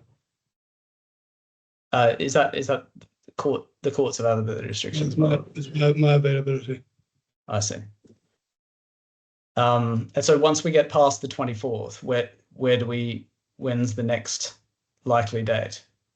October. I see. And I don't think this case justifies being put off till October. In the sense that the steps leading up to it would enable a date of something like the 20. Where are we? It was something like the 24th to work, but and my lord, of course, I'm sure both of the parties would be delighted to have my lord for the trial. But that is an alternative. I agree. It may be that in order to have an orderly trial that we're confident that can be done in time, that if there's another judge of the court that is available to hear it, and there's availability. That's why I'm trying to find out whether the week of the 24th for 5 days would be enough to get the factual evidence heard. My lord, on this side of the table, we would agree that 5 days is probably sufficient, and then the experts can be heard virtually and closing submissions can be heard virtually as well. My lord, the concern is that as I understand, we're waiting for further information about including in response to and consequential amendments in response to the allegations regarding the claimant's, we say, unprofessional conduct. Now, that is the particularization of an existing case, but it's not something that has been pleaded out by us until now or by the other side fairly, because it hasn't been particularized on our side. But we're then going to have evidence addressing those issues. We've said in our case management information sheet that as matters stand, we anticipate there'll be up to another 3 witnesses in addition to the 3 that we had previously named. And I anticipate, in light of my learned friend's indication that more discovery will be sought on the issue, that the claimant's evidence will also be more expansive than previously thought. And so I am, for my part, concerned that committing to completing the factual evidence in those 5 days is a recipe for problems down the line. Well, we may not be able to, we may not do that then. But the alternative, can I perhaps? I was talking. I'm so sorry. The alternative is simply to say we'll fix 7 days or 8 days from the 24th of March and leave it to you to sort out your availability, Mr. Trotter. At the moment, we're fixed for the 3rd or 5th of February, and that is the date that the court presently has available. Now, neither of you want that, but if you don't want that, then you're in the court's hands to some extent. The court has set this time aside. I entirely accept that, my lord, and we are very much in the court's hands, and it is an indulgence that we're seeking in order to make sure that everyone on both sides is available for the trial when it's heard. My primary position is that if there is availability for another judge of the court to hear the trial in, for instance, the week of the 7th of April, then that's not really going to cause anyone any particular prejudice. It would make sure that all the parties can have the legal representation of their choice. I'm not sure I can say much more than that. Sorry, say that last thing again. What date were you talking about then? Is it, if it's possible to have a date in the week of the, or following, in the week of the 7th of April or the 14th of April or somewhere around there, then at least for my part, I will be available. I'm not sure whether Ms. Ahmed has availability problems once we get past there or not. Right. Do you have problems with Ms. Ahmed? Your Lordship, I would need to check because potentially there is another hearing that I might be committed to. Right. However, I'll tell you what we should do is, I think, is this. Why do we break for 10 minutes while people can converse with their own the other parts of their legal team, and I can talk to the court staff and resume, well, say 10 minutes, resume at 12:15 UK time, which is 3:15 your time. And just yes, it's 2:56 here at the moment. Yes. Yeah. So 3:15 our time, 12:15 your time. Can we do that and just see what the options are? Yes. Thank you. Thank you. Right, we'll do that. Alia, could you ask Hayley to give me a call, please? Yes, of course, Your Honor. Thank you very much. Okay, we'll adjourn just for a quarter of an hour now. All right. Thank you, my lord.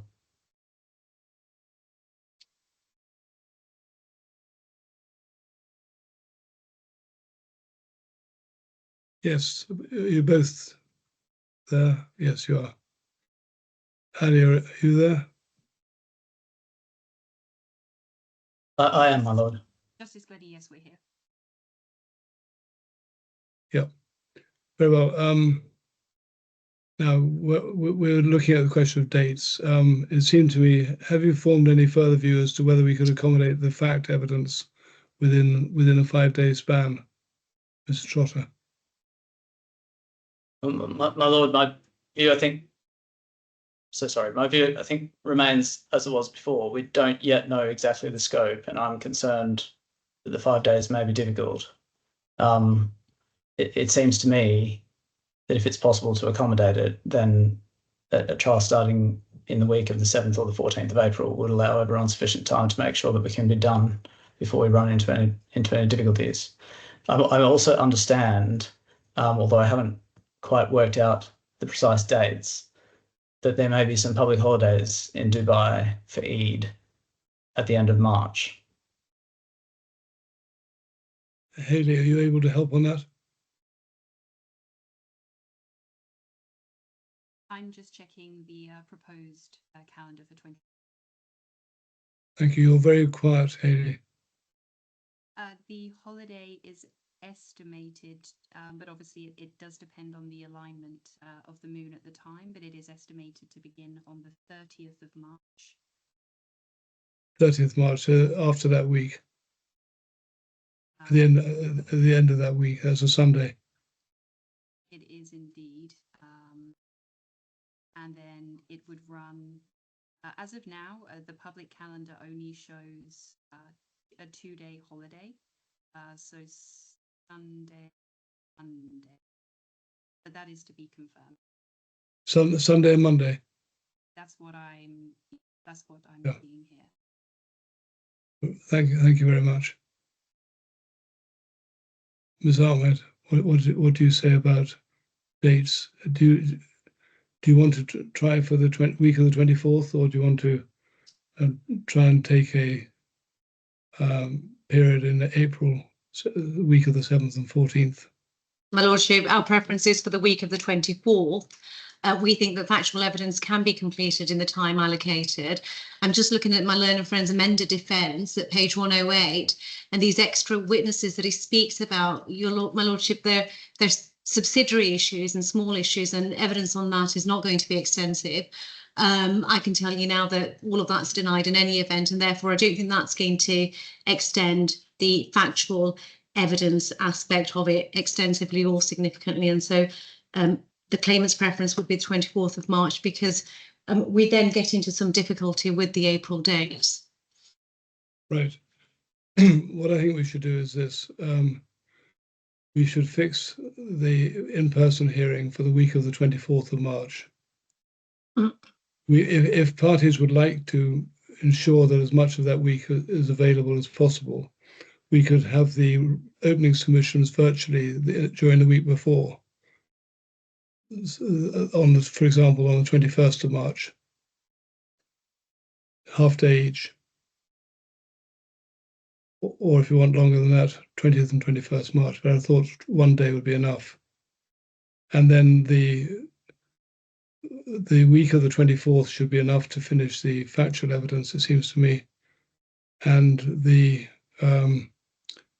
expert evidence, if it hasn't been accommodated within that period, could be fitted in May, 2 days in May or 3 days in May. Something like the 5th, 6th, 7th, or the 7th, 8th, 9th. That can be a matter of discussion with the registry.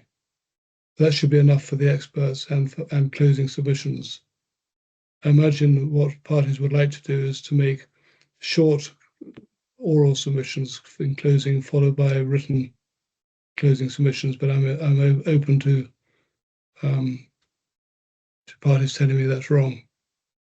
What did you have in mind by way of closing submissions? I'm very much in my Lord's hands in that regard. It can be helpful to have certainly written closing submissions, but one needs some time to prepare them. But if there's a gap of the kind that you've described, then it may well be that is workable. But perhaps the best course is in light of that guidance, for the parties to liaise and my learned friend and my respected clerks to find the first convenient date after the 5th of May that the registry can also accommodate for that second tranche of hearing days. Yes, and we should on assumption we finish the fact evidence, but not the expert evidence in that in-person hearing for the week of the 24th of March. Then how long will the experts need? Half a day each? Is that a reasonable estimate? It usually is for experts. That's what we've certainly indicated, my lord. Mr. Trotter, that seems to be that's the usual time with 2 experts, half a day each. Would you agree? That sounds roughly sensible. I mean, if we have 2 days for experts and closings, then if it bleeds into the second day, then it won't cause anyone any trouble. So we're looking for 2 days in May from the 5th onwards of May to conclude the hearing. And would you like a virtual day for opening submissions, or do you want to just go into opening submissions on the first day of the 5-day slot in March, Mr. Trotter? I'm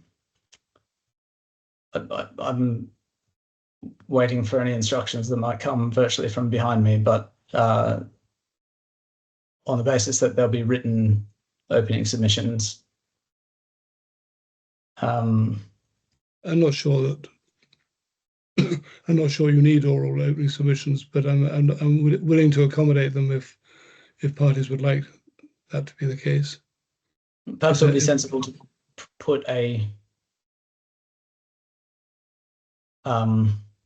make provision for that. For the 21st. Yes, my lord. So, Ms. Ahmed, you happy with that?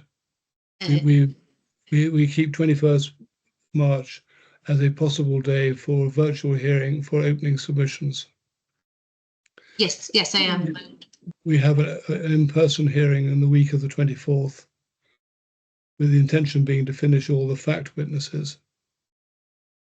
And then we ask the registry to find a convenient date for 2 days from 5th of May, preferably during that week if possible, or that week or the following week, but as soon as possible after the on or after the 5th of May. Thank you, Mother. I'm just looking at my own diary. I'm sorry to be a serial offender, but I am again in court in a 2-week trial in the weeks of the 5th and the 12th of May. And so for me, that would mean it couldn't be until the week of the 19th or the 26th. That shouldn't be a problem, Ms. Ahmed, should it? My Lord, I'm just checking now. I don't think it will be a problem. Okay. That's not a problem, my Lord. It's not a problem. But I'll tell you what, we'll ask your clerks to liaise with the registry, but with a view to fixing a 2-day hearing for the experts and any closing submissions in the week of the 19th of May. And Hayley, can I leave that to you to sort out with council and their clerks? Yes, of course. Thank you very much. Thank you, my Lord. I'll ask my clerks to get in touch. Thank you. Now, I don't think there's anything else we haven't discussed, unless there's anything we've overlooked in the draft order. Not from my side. I'm content with everything. Sorry, my Lord. Let me just check quickly because never likes to discover that something's been left accidentally. There is. I think there's a minor dispute, or there might be a minor dispute about the date on which a chronology should be provided, cross-reference to the documents. We've said 21 days before trial, with us to provide comments 14 days before trial. Those were the directions in the original directions order, and we've kept them the way they were. It may be that my learned friend's position was premised on the February trial, and that there's not an issue about this anymore. It was, and there is no issue, Mr. Trotler. Thank you. So 21 days and 14 days. Yeah. Thank you. And just for the avoidance of doubt, the dates for skeleton arguments are to count back 4 and 2 working days respectively before the start of trial, which for that purpose I understand to be the date that we've reserved for oral openings on the 21st. Yes. Thank you, my Lord. That makes sense. So the start of the trial will be, i.e., date reserved for oral openings. Thank you, my Lord. Now, you've all been making careful notes of these decisions. Can I ask one of you or both of you to check that you're all in agreement and then email the registry with a revised order, which is now settled? We will, my Lord. Yes. Certainly. Thank you very much. Well, thank you for your help. It's gone on longer than the 2 hours, but I think it's been worthwhile. Thank you. Thank you. See you in March, if not before. Thank you. Thank you.